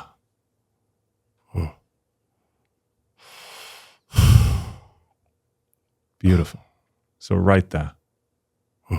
So right there. Now you had access straight away. Straight away. And we could all feel it in your voice. Making me cry on my podcast, man. So that's it. That's what's firing and wiring in you right now, which we can all feel. Yeah. Serotonin, oxytocin. No additives needed. No MDMA, no psilocybin, no breath work, no nothing. Yeah. You just released serotonin, oxytocin. There we're beginning to open up neurological, physiological self-sovereignty. We had access to those neuropeptides ourselves. We always have, we always will. Yeah. So once that's there, cool. Imagine that level of love that you felt for holding your son in your arms for your first time. Being with that and then bringing up something that you're afraid of. And holding yourself in that same way. And that's where we start to get that process underway. But before we go into the other tools and the other skills, like go deep diving, we just want to make sure that we can build that resource out a little bit. Maybe for a day, a week, or a couple of weeks. It's like training to go to the gym or training to go climb a mountain, right? We want to do some steps before that so that when we go climbing, we can enjoy the view. What a gift. Thanks for that gift. I really needed that. I think we all need that, actually, on a daily basis, maybe even multiple times a day. Carrie and I worked with Mark Wolin. He wrote It Didn't Start With You, about intergenerational trauma and family constellations work. And one of the practices he gave us was to actually physically put my hand on her heart, and she does the same for me. And we say to each other, I've got you, I'm here for you, and I've got her. She would say the same thing to me. I'm here for you, I got you, and I have him, which is this younger portion of us, of our psyche that is still acting out, and it's acting out as a protection mechanism, which you described, because essentially all the parts want love. They just want love. But yet the more fragmented these parts are, or the more cracked they are, it can lead to some very serious spaces, specifically in ayahuasca and plant medicine spaces, where if somebody doesn't have that on-ramp to which you described, there can be actually soul loss. There can be a psychic shattering. And I went through that myself. It took me 2 years to heal it. And I've talked about it on many podcasts. I'll link one where I went into the deep healing process around that. I know now that it happened for my good, but if I could have done it with more wisdom, like you're sharing, like we're talking about, I would have given myself a more gentle on-ramp before doing 12 ayahuasca sessions. Thank God I was able to heal from it, because many people never come back, Rick. Many people never come back. And that world is safe in the right space, but it can be extremely dangerous, almost lethal, from the curanderos that have the wrong intentions. So I'm not saying that plant medicine is step number 2. I believe, I wonder how you believe, that it might be step number 2 to actually start with a daily wellness breathing practice, and then going to a float tank, and then doing meditation, and then doing a microdose, and then doing a macro. What does that on-ramp look like? You talked about, being at peace and having this heart space in us and going to that as a starting place, which I love. I love that. Who doesn't need that? I obviously needed it. It felt amazing. So thank you. But what's that on-ramp look like for you personally and clients? On that on-ramp is where we meet all the parts of ourselves anyways. But what does the on-ramp look like practically? Well, you guessed a part of it. So the first part, there's 3 key pieces. I mean, there's more, but just to keep it simple, there are 3 key skills that I was referring to before. The first, emotional regulation. We just covered that. Obviously, there's more we could say, but we've mapped that a little bit. The second piece is then concentration, breathing practice, meditation. So once there's enough safety on board, once we can kind of connect with our hearts a little bit, one of the things you're going to come up against as you do that, staying in your heart, you're going to then notice that distraction comes up. So as you connect to those memories and you start releasing serotonin, oxytocin, love, connection, you're going to likely notice that, okay, cool, I'm distracted. I'm noticing that my mind is wandering and wavering, and staying with that sense of connection and love will fade. So the next question was, well, how do we fire and wire more of that so that we can infuse more of our being, more of our experience with that serotonin, oxytocin? Well, in order to do that, we need dopamine. And because we've already got the heart fired up a little bit, dopamine's going to be pretty interested in this as an exploration. Because dopamine loves serotonin and oxytocin. So the next stage is essentially concentration practice. So this is where in the traditions, pretty much all of them have some type of meditative practice, some form of concentration practice, which is learning how to become self-sovereign in regards to your own dopamine with a little bit of norepinephrine. And that's where meditative practice, that's where breathing would come in. And ideally, you do that breathing practice, which incorporates the heart, so that you're getting that heart coherence. Heart Math Institute would be, they've studied this really well. And I think that's a smart way to do it, because there's many things we can concentrate on. Yesterday I was focusing on working with my chi. I was doing, it's called a microcosmic orbit. And I was just moving the energy through my body.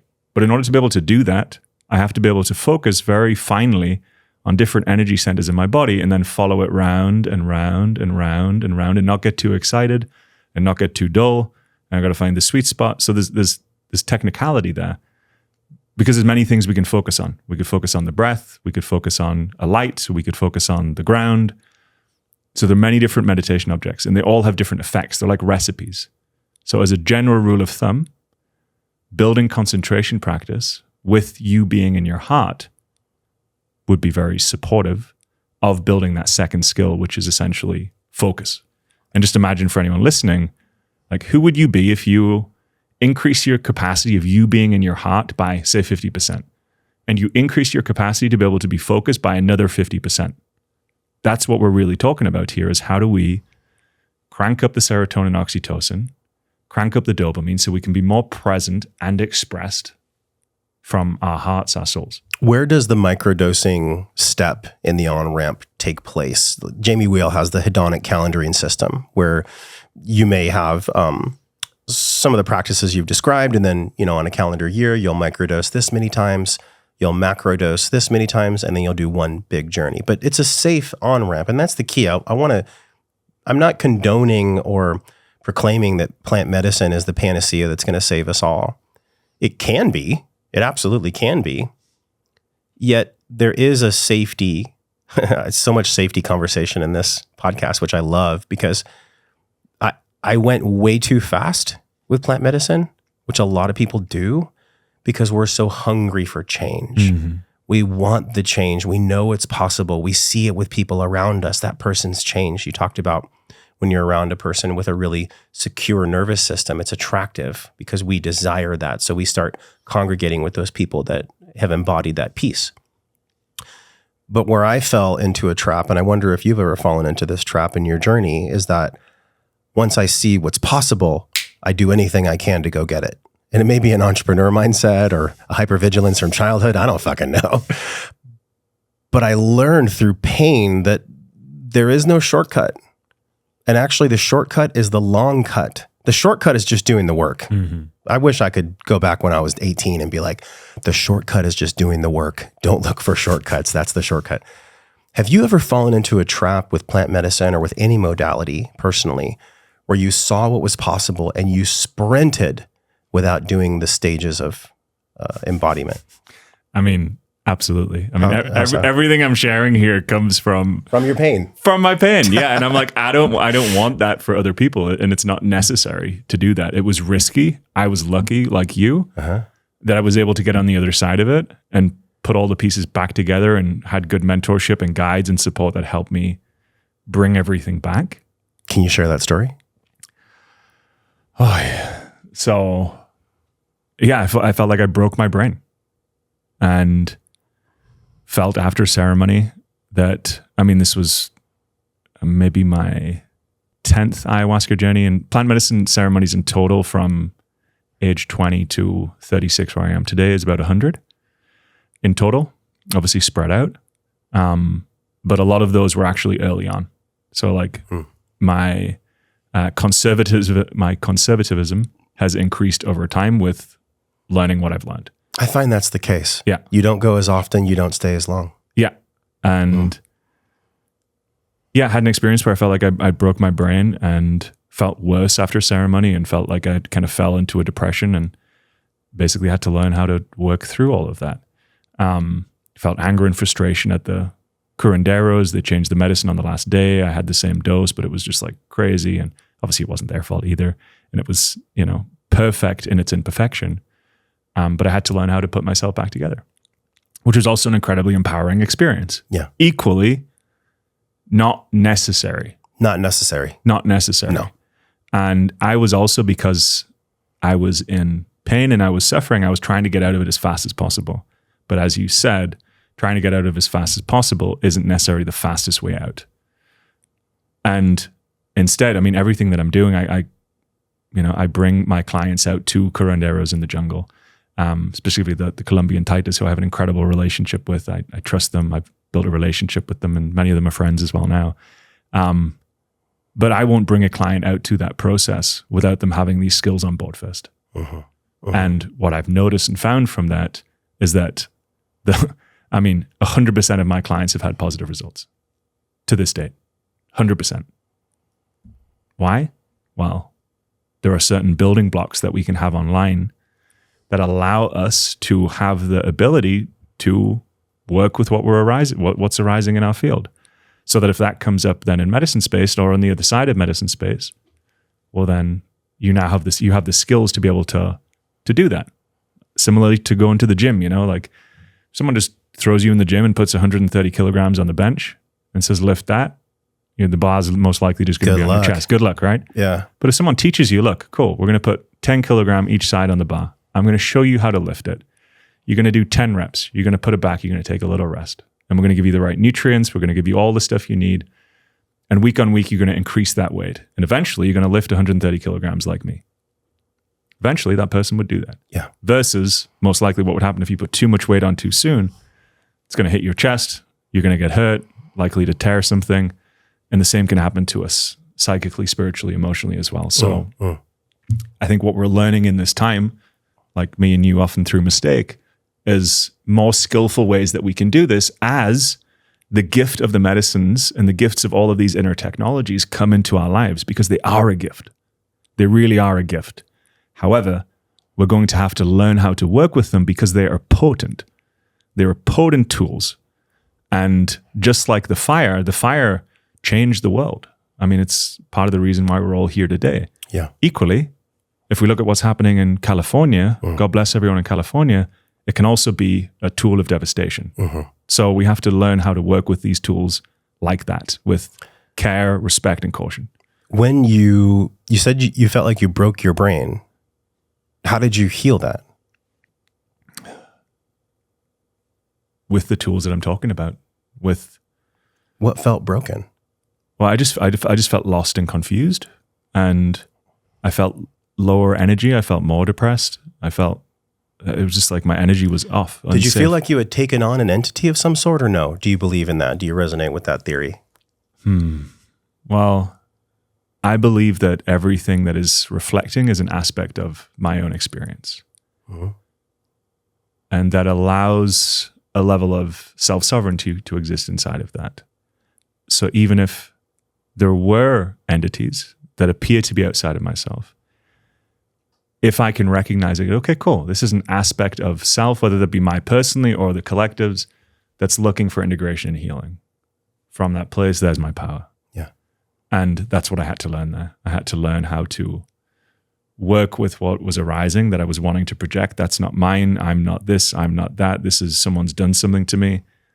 And learn, and maybe those things are true, but learn how to just resource and take it on and integrate whatever is here. And trust the process, trust myself through that process. And in doing so, it became a gift. I know for me, and this is a sensitive subject because pornography played a huge role in my life. It was a very addictive space. And the entity, quote, that I absorbed was actually shown to me by my mentor and friend, Paul Chek, as a gift, because he said that an entity can never live in someone that doesn't have the space for it to exist, which dovetails into your expression too. And so the entity was this, the Bible calls it a Jezebel spirit or a sexual spirit, a mischievous sexual spirit bent on hedonism without care for others.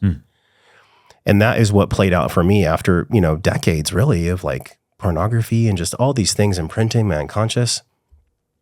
And that's what I was throwing up into the bucket. I was throwing up all this pornography onto the face of an unborn child, which is my son. And ayahuasca was screaming at me, saying, "Are you listening?" And I came up from the bucket and I like spit out puke and snot and I just screamed to the whole space. I was like, "I'm listening. I'm listening." So I think that although painful and took 2 years to heal, it was a 2-year purging process of the unconscious wounding that I gave to myself from a coping strategy that kept me alive. So there's multiple layers of gratitude here. But I don't wish that upon anyone else. And I don't think it had to be that way. I mean, it was that way, and so be it. But it doesn't have to be that way. There are some people, like I said, that might have an experience like that. Because I had OCD for 2 years, intrusive thoughts, craziness, and it wasn't until I really saw the psychic break, or the Native Americans call it soul loss, as a gift, that I was able to hear it. Because it allowed me to turn to it and ask it what it was there to teach me on a continuous basis.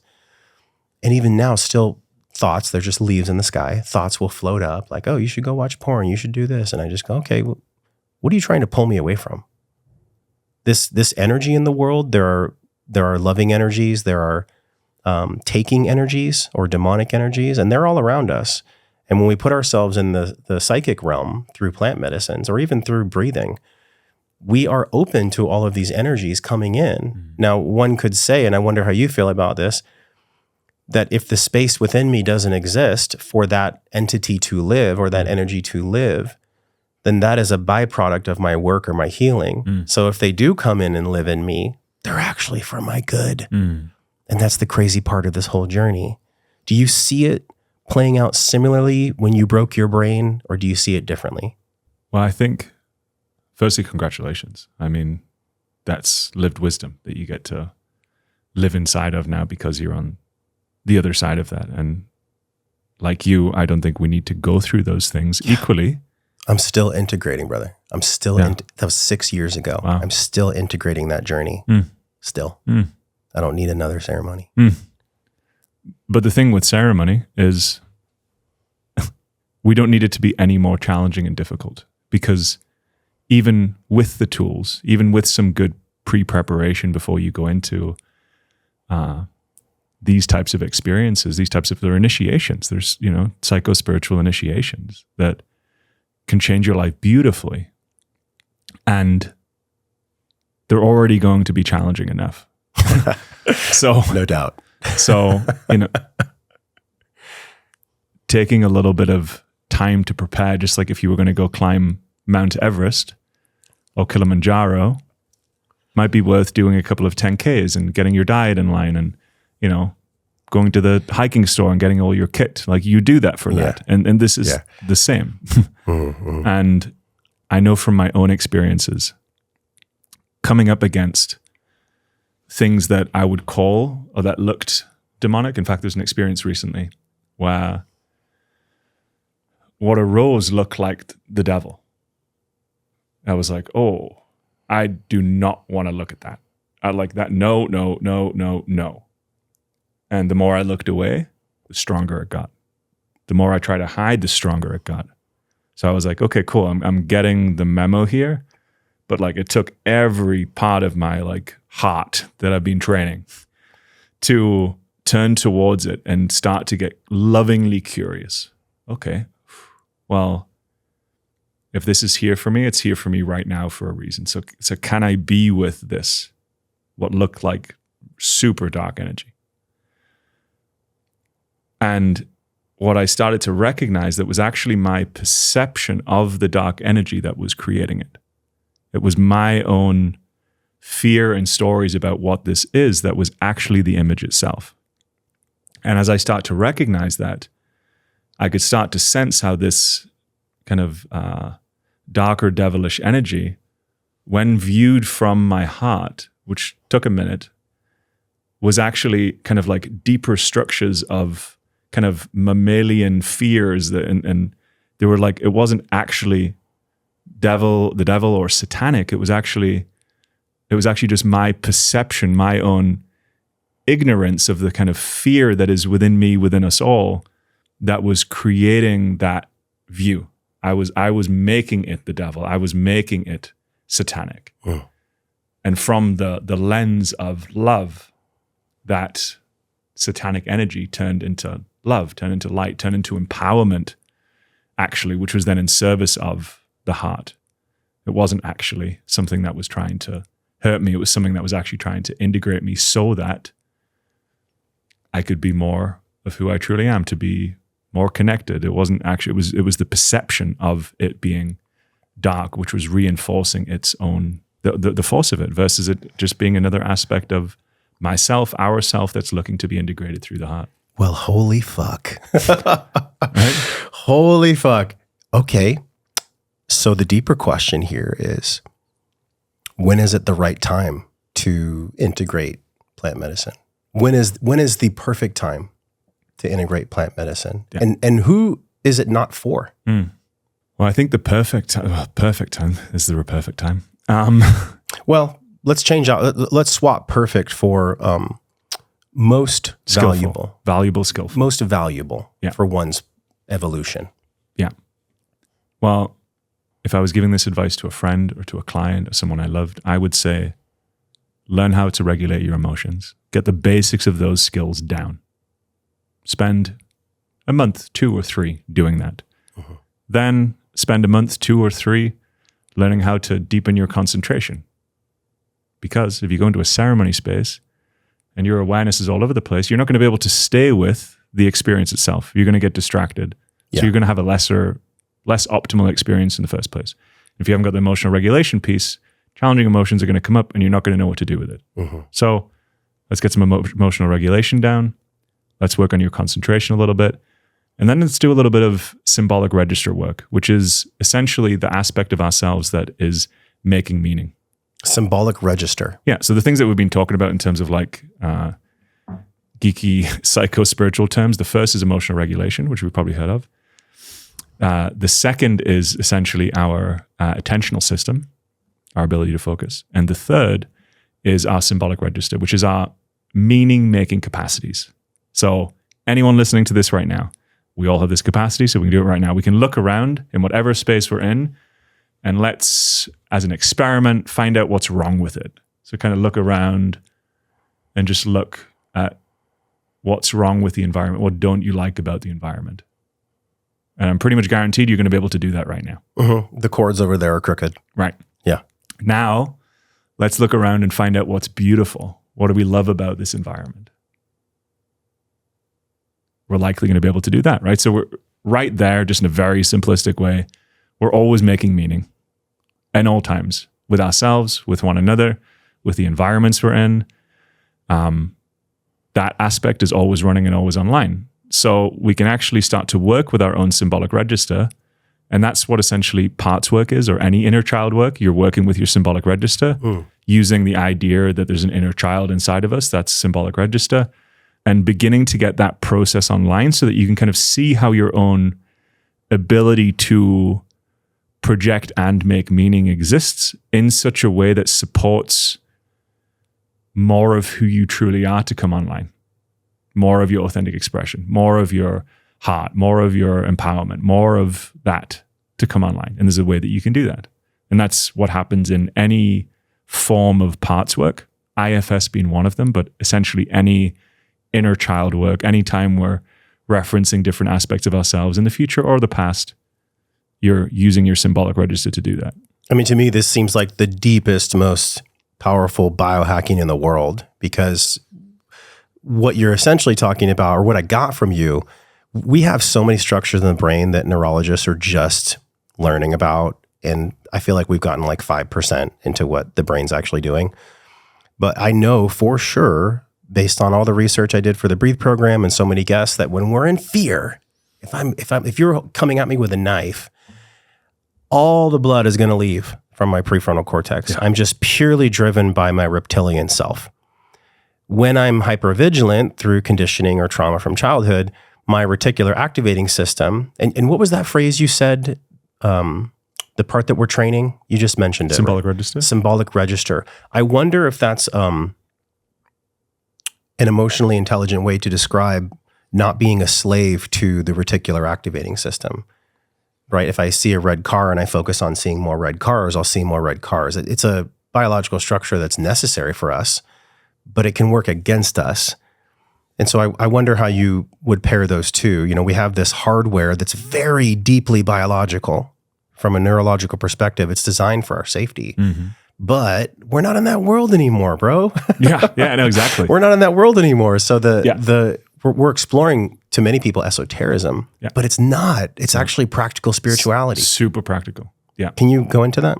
Yeah. So the first two are to help mitigate that. So like you were talking there, if fear is online, that pulls blood out of the prefrontal cortex. You lose your creative capacities, so on and so forth. That's obviously not optimal. So emotional regulation, having a sense of agency over your own serotonin, oxytocin, love, heart, gets that online. Next piece, dopamine, concentration. Get that going a little bit so you can focus on what you need to. Next piece is then what we're making meaning out of, which if you have your emotional regulation starting to come online more and more, then we can start to be able to look at what you're making meaning at and do it from a place of connection, do it from a place of I'm safe, so that you can look at some of those belief structures that might be keeping you safe or protecting you or limiting you, quote unquote, so that you can then make changes without that fear response coming online being like, oh my God, Josh Rick is going to make change. That change is not going to be good because if I'm seen, then, oh my God, that's, so like stop that.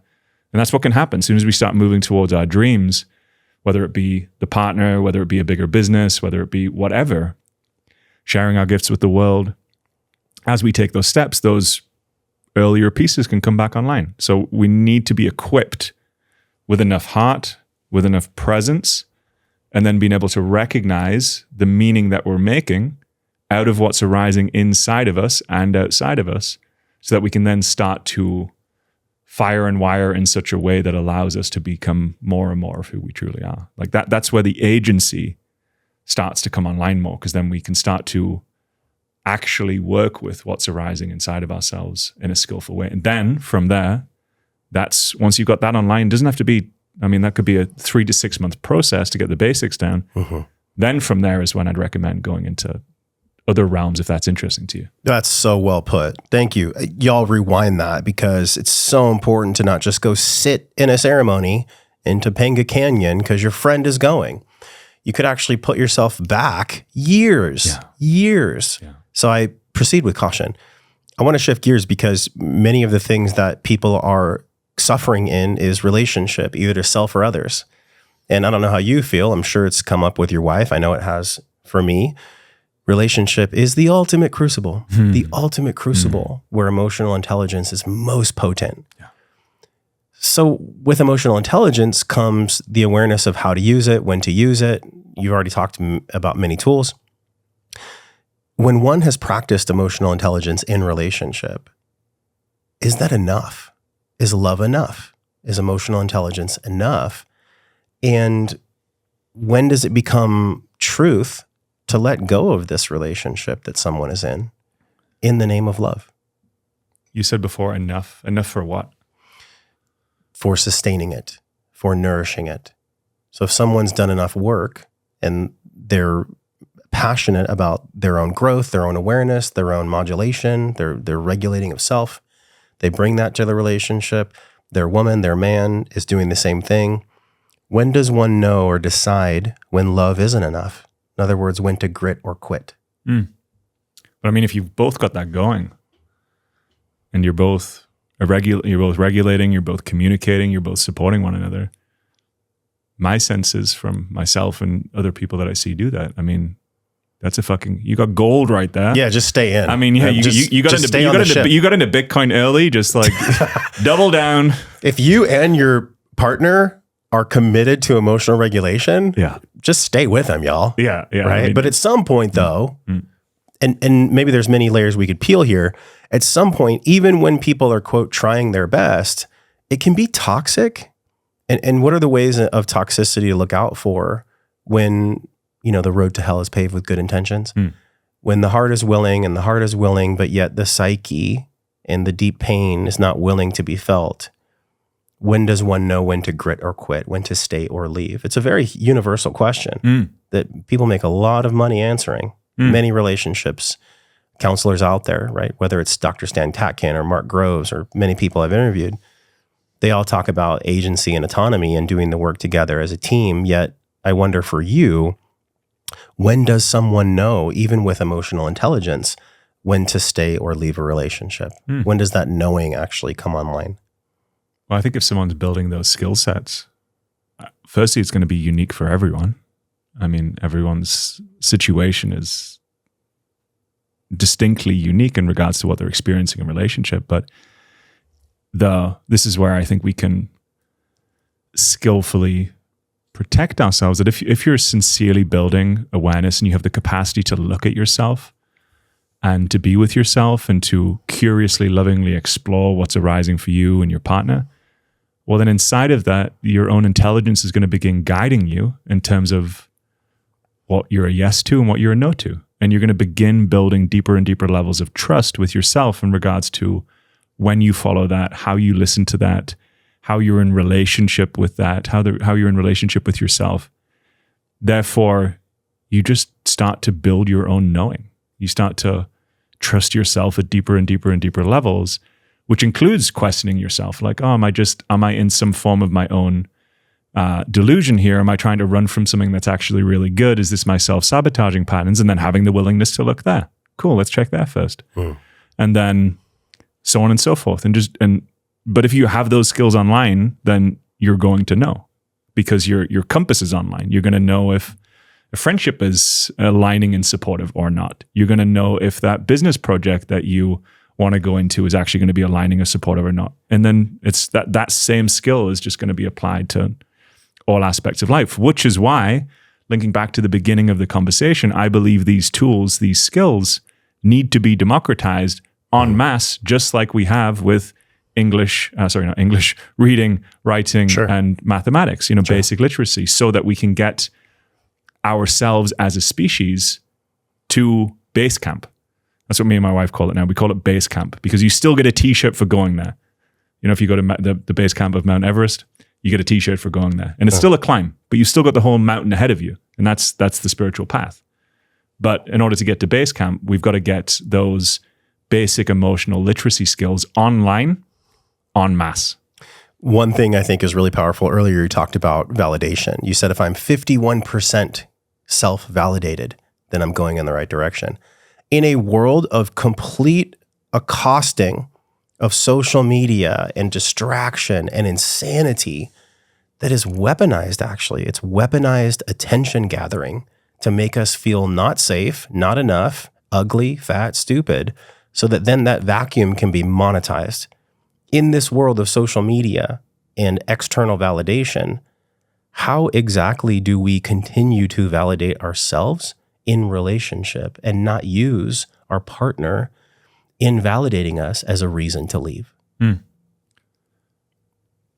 Again, whether it be social media or our partner, these skills are it. Like, the skills of essentially self-sovereignty are what allow us to be on social media but not be taken by it. Allow us to be in relationship but not be taken by it. And that's why I don't see any other way. And I mean, if someone's got another way, let me know. But as far as I've got on my path thus far, it appears like that these skills are the way that allow us to be in but not of the world. They allow us to have agency inside of these different dynamics that are still playing themselves out in regards to the part of time and space that we're in regards to our personal and collective development. And it's these skills that allow us to operate with more agency. There are times when I love that you go back to the skills, because it's funny, I keep dancing around the question and you're like, well, go back to the skills again. The skills are the most important thing. Yet in a world where laptops, phones, calendars, notifications are happening, there are some pretty amazing tools that we can use that will not make us so susceptible to our attention being harvested. There's a really cool tool that's in our store page. It's called Brick, and you just tap your phone on it and it'll shut off all of your social media apps for a period of time, and you can't turn them back on. It literally, so if you go to scroll, you can't scroll, and then you can be at peace. So yes, it's an external framework of internal control. But I think if somebody's really just aware, part of the process of growing, like we've talked about, is just being aware of where you are. If you're in a certain stage where you're recognizing that social media is harvesting you, literally your energy and your chi, why not use a tool like that? I mean, the technology that you're talking about with our inner tech could also be used really positively as outer tech as well, as long as, caveat, it's not used as a long-term solution. You'd actually use that Brick tool where you tap your phone and it shuts off your apps as a way to train your internal locus to where, with the Brick thing gone, then you would essentially learn how to not be a slave to your phone. What do you think about that? I think that's exactly it. I think, again, that's kind of like medication, right? It's like we want to medicate ourselves in some ways, whether it be with that type of technology that limits us, so that we can have the self-sovereignty to not need that. Yeah. Whether we don't want to need plant medicine to get free. We don't want to need whatever it is outside of us, food, drugs, drink, success. Like, We don't want to need any of those things. I don't. I'll speak. I do not want to need any of those things. Same. Yeah. Same. I want to have the skills of self-sovereignty. However, yes, all of these things can be used skillfully, usefully, like that app, to limit the social media so that in that time, you can learn how to work with your own internal system so that you don't need whatever's on there. So that you can, okay, cool, what's the draw in there? Using emotional regulation, using your attention, using your symbolic register to work with that. Okay, cool. There's a part of me that's ...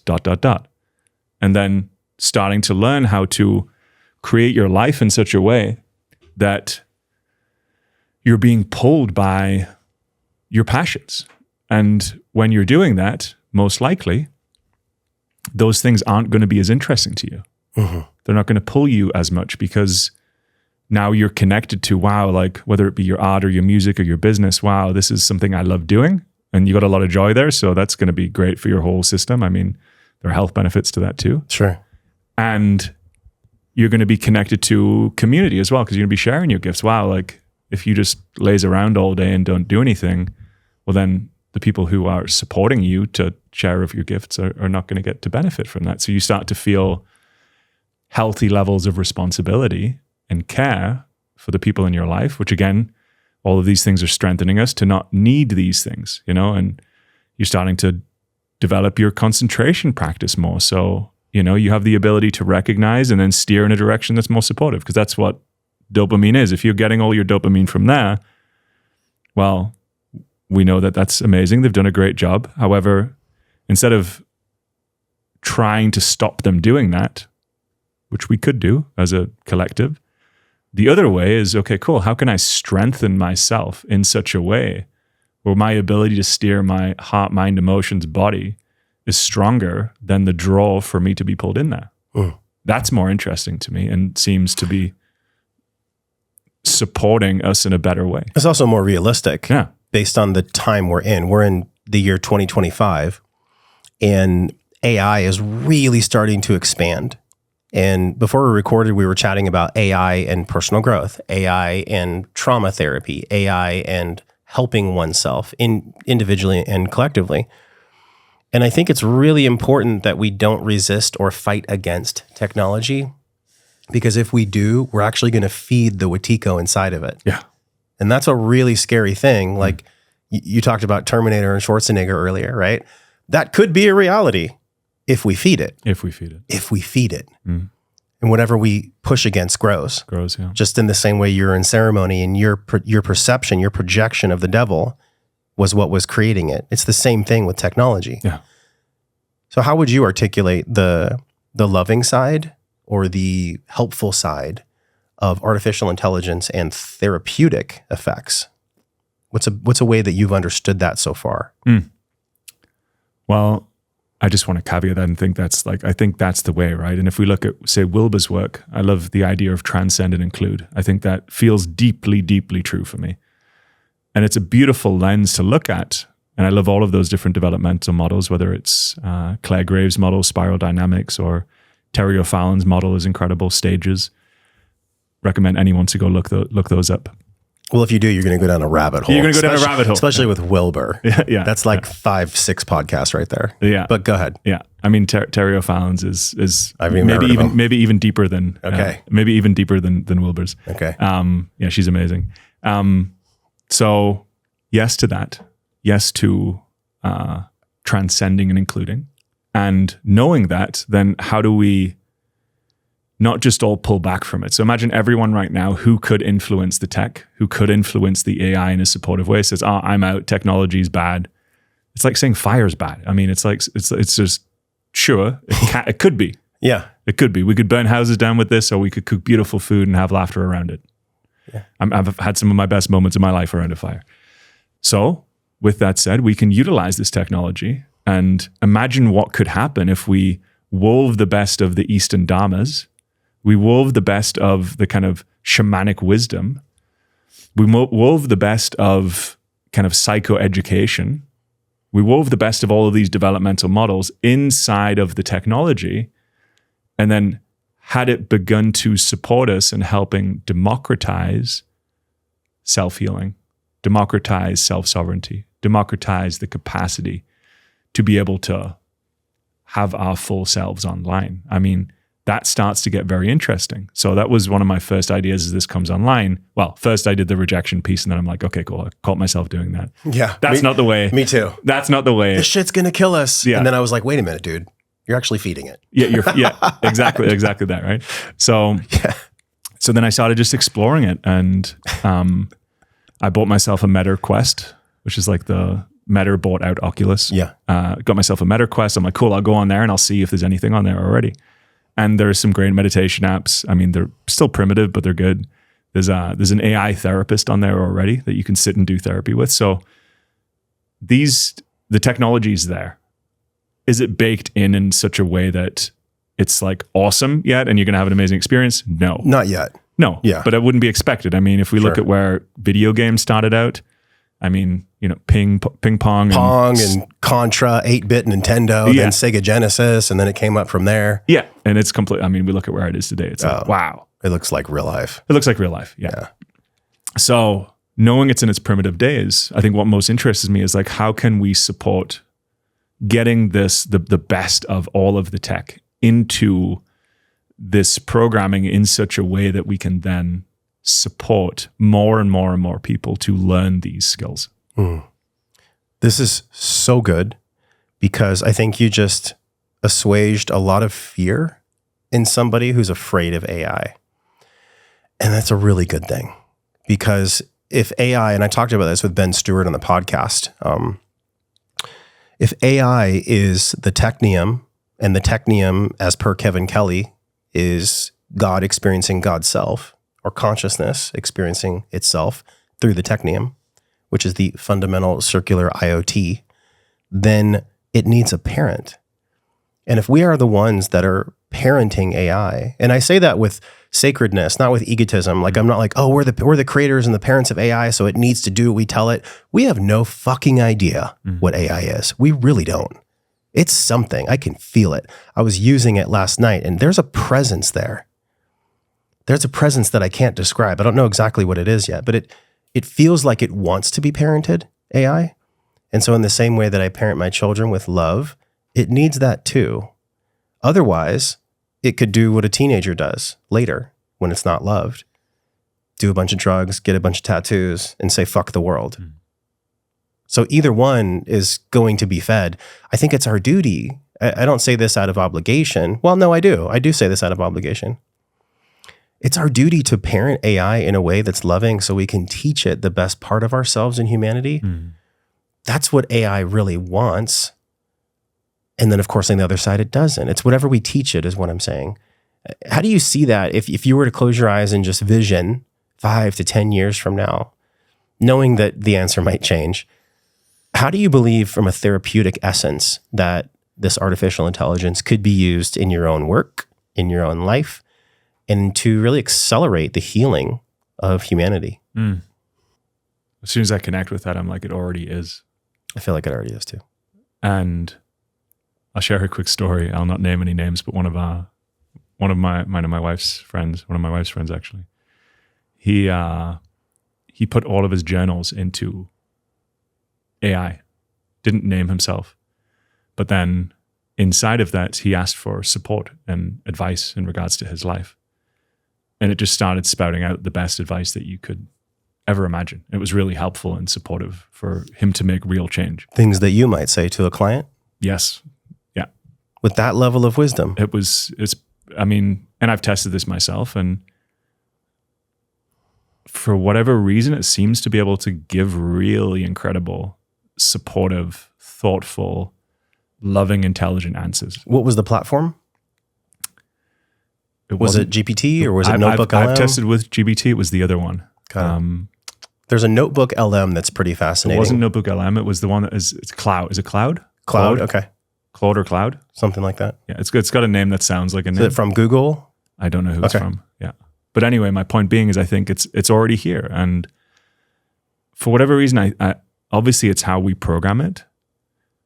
But I do think if we're looking at it as an intelligent force. It's like we can't really separate it from ourselves. This comes back to what we've been weaving into this conversation as well. It's an extension of, and it's going to mirror back to us where we're at. And that's going to be the best of us, and it's going to be the worst parts of us too. And again, there's our work. But as soon as we start othering, as soon as we start saying that's bad, that, you know, we lose our ability to keep our creative faculties online and to be able to lovingly, powerfully, discerningly work with what's arising. And I think if we can do that step by step, play by play, and we can weave in the best of the inner technologies from the whole global system that has ever been, and we can weave that into technology to support our transformation, I think it could be super powerful and potent. Do I think it would negate from the need for relationship? No. But do I think it could support a part of this process that we've been talking about? Yes. The angle that I see this at is that in order to have therapy, it requires financial investment for the most part. Yeah. Now, you can get some forms of therapy in circle around a fire. You said some of your best moments have been around a fire. Me too, especially after a vision quest. That'll rock your socks off. But how I see this playing out is that really what AI wants is to save us time and to give us resource and agency. Now, there are going to be people in Silicon Valley that see this as an opportunity to weaponize and monetize. That's fine. They can play that game. But the game that I'm interested in playing is where we actually use this as a tool to save ourselves time and resources, and to give the people that are less economically fortunate the potential of therapy at scale, so that then they can develop themselves to be more valuable to the marketplace, to be more whole and complete, which then they can be of service that they'll reciprocally get paid for. Yeah. I think that's beautiful. Beautiful. And I think the beauty in that is that it goes back again. How are we going to parent this? How are we going to feed and parent this entity? It is an organism to which I feel. I mean, I feel like it has consciousness. It may not have the same type of sentience that we have yet, but it's coming. And so I would say to anyone that's in fear of this, recognize the fear and where it comes from. It comes from movies like Terminator. It comes from people that are naysayers, just like when the horse and buggy was replaced by cars, people were in fear of cars. It's the same thing with AI. If we look at human evolution, fear has always been this construct that kept us safe, but many times, and especially now, it's actually keeping us stuck. And really what it drives is loneliness, to round out our whole podcast today. My friend Luke Story is writing a book about loneliness, and Teal Swan, who's been on the show, she wrote a book called The Anatomy of Loneliness. And for high achievers, for entrepreneurs, for people that have like gotten to the top of the mountain and they take a breath, they sometimes, many times feel so lonely. And there's an epidemic of loneliness in this world where we have these devices and AI and all these things. But when you really check the pulse of most conversations, most people say, I wish I had more time with friends. I wish I had more time in community. I wish I had more time with family. I feel lonely at times. There's an epidemic of loneliness. So really what I'm wanting the answer to here is, there's this paradox of like, when I get to the top of the mountain, I'll have it all. I'll be complete. I'll be whole. But it's so not true. You had millions. You did not feel whole. You walked away from $3.2 million to go do something that had no guarantee of success at all. Inside of your choice point, there was an agency of love. There was an agency that was the opposite of loneliness. But for people that are experiencing this loneliness, it can be hard to see the path ahead. How do you feel like your work and artificial intelligence, and really just gather everything we've talked about at the table today and just push it into a center of chips? How do you see the epidemic of loneliness being healed by your work and by technology, both inner and outer? Firstly, it's not my work, it's the work. So it's, my work is combining many different inner technologies which have been gifted down the line. Well, your gift with the collective work. Yeah. Tracking. Yes. So psychological work is to support the coming back of our connection to ourselves. That's predominantly what, say, psychology in the West does, if it's done well. I'm talking like the best of. working with somatics, working top down as well as bottom up. That's what that works on. However, what it doesn't work on is the loneliness that we feel from God, from the universe, from nature, from one another. And that's what the spiritual tech does.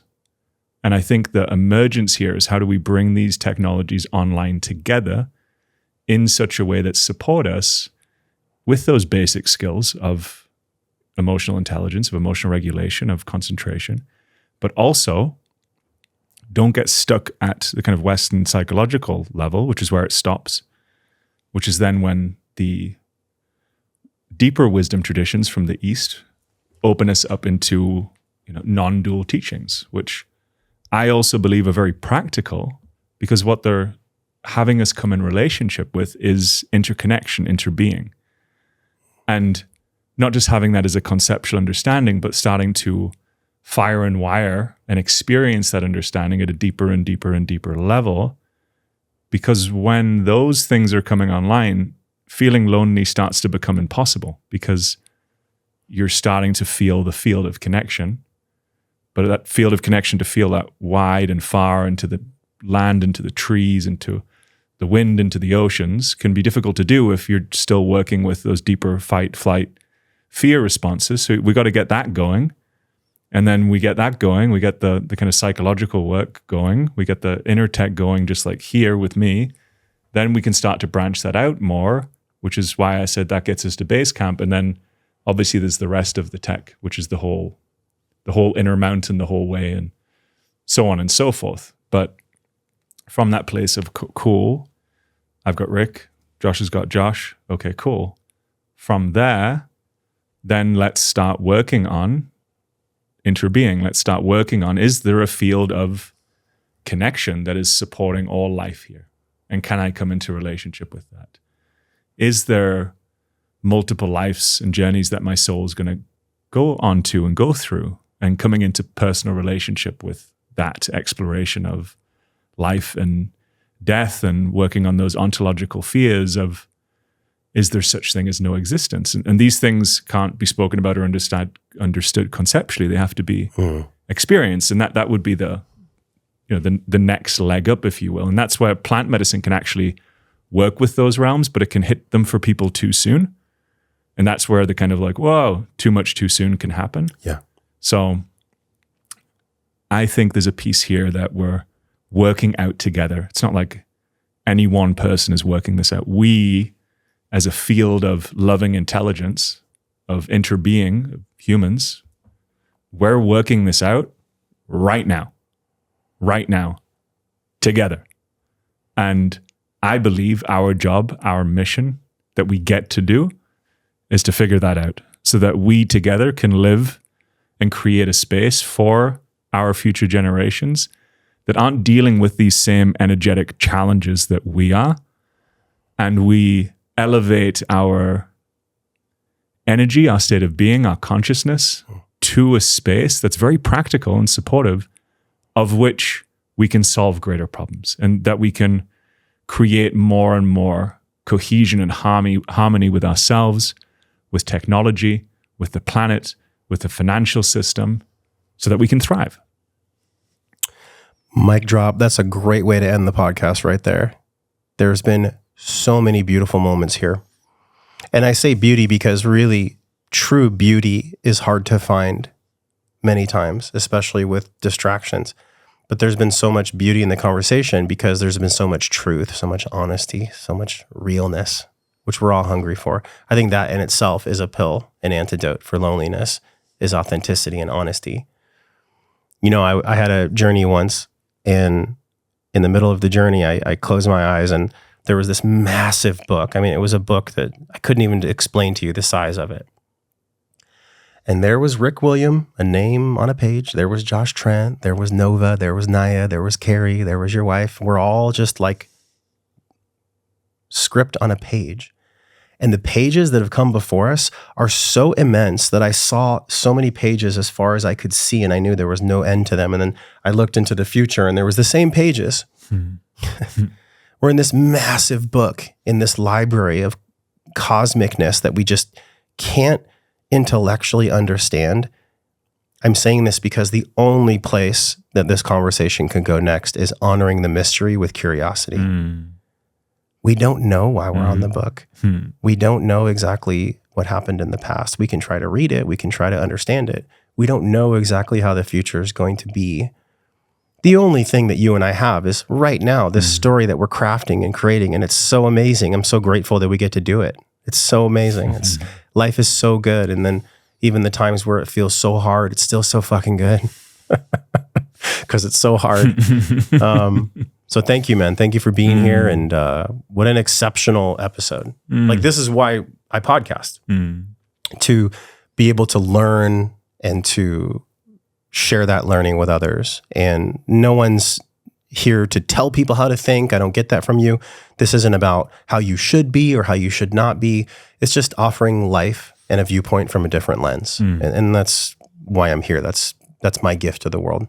So thank you for being a part of it, man. I appreciate you being here. Thank you. This is really fun. It's been an absolute pleasure. And thank you for everyone who's listening, for tuning in to this work. And we're all here to do our bit. Yeah, 2.5 hours, y'all. You've stuck with us because there's so much juice here. There's so much realness.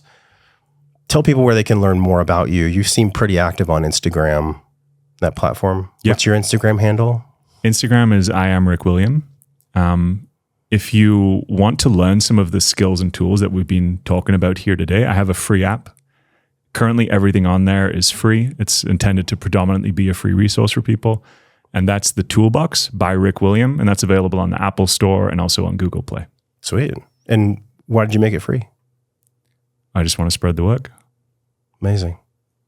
Well, thank you for using technology for love, which is part of what we discussed here, man.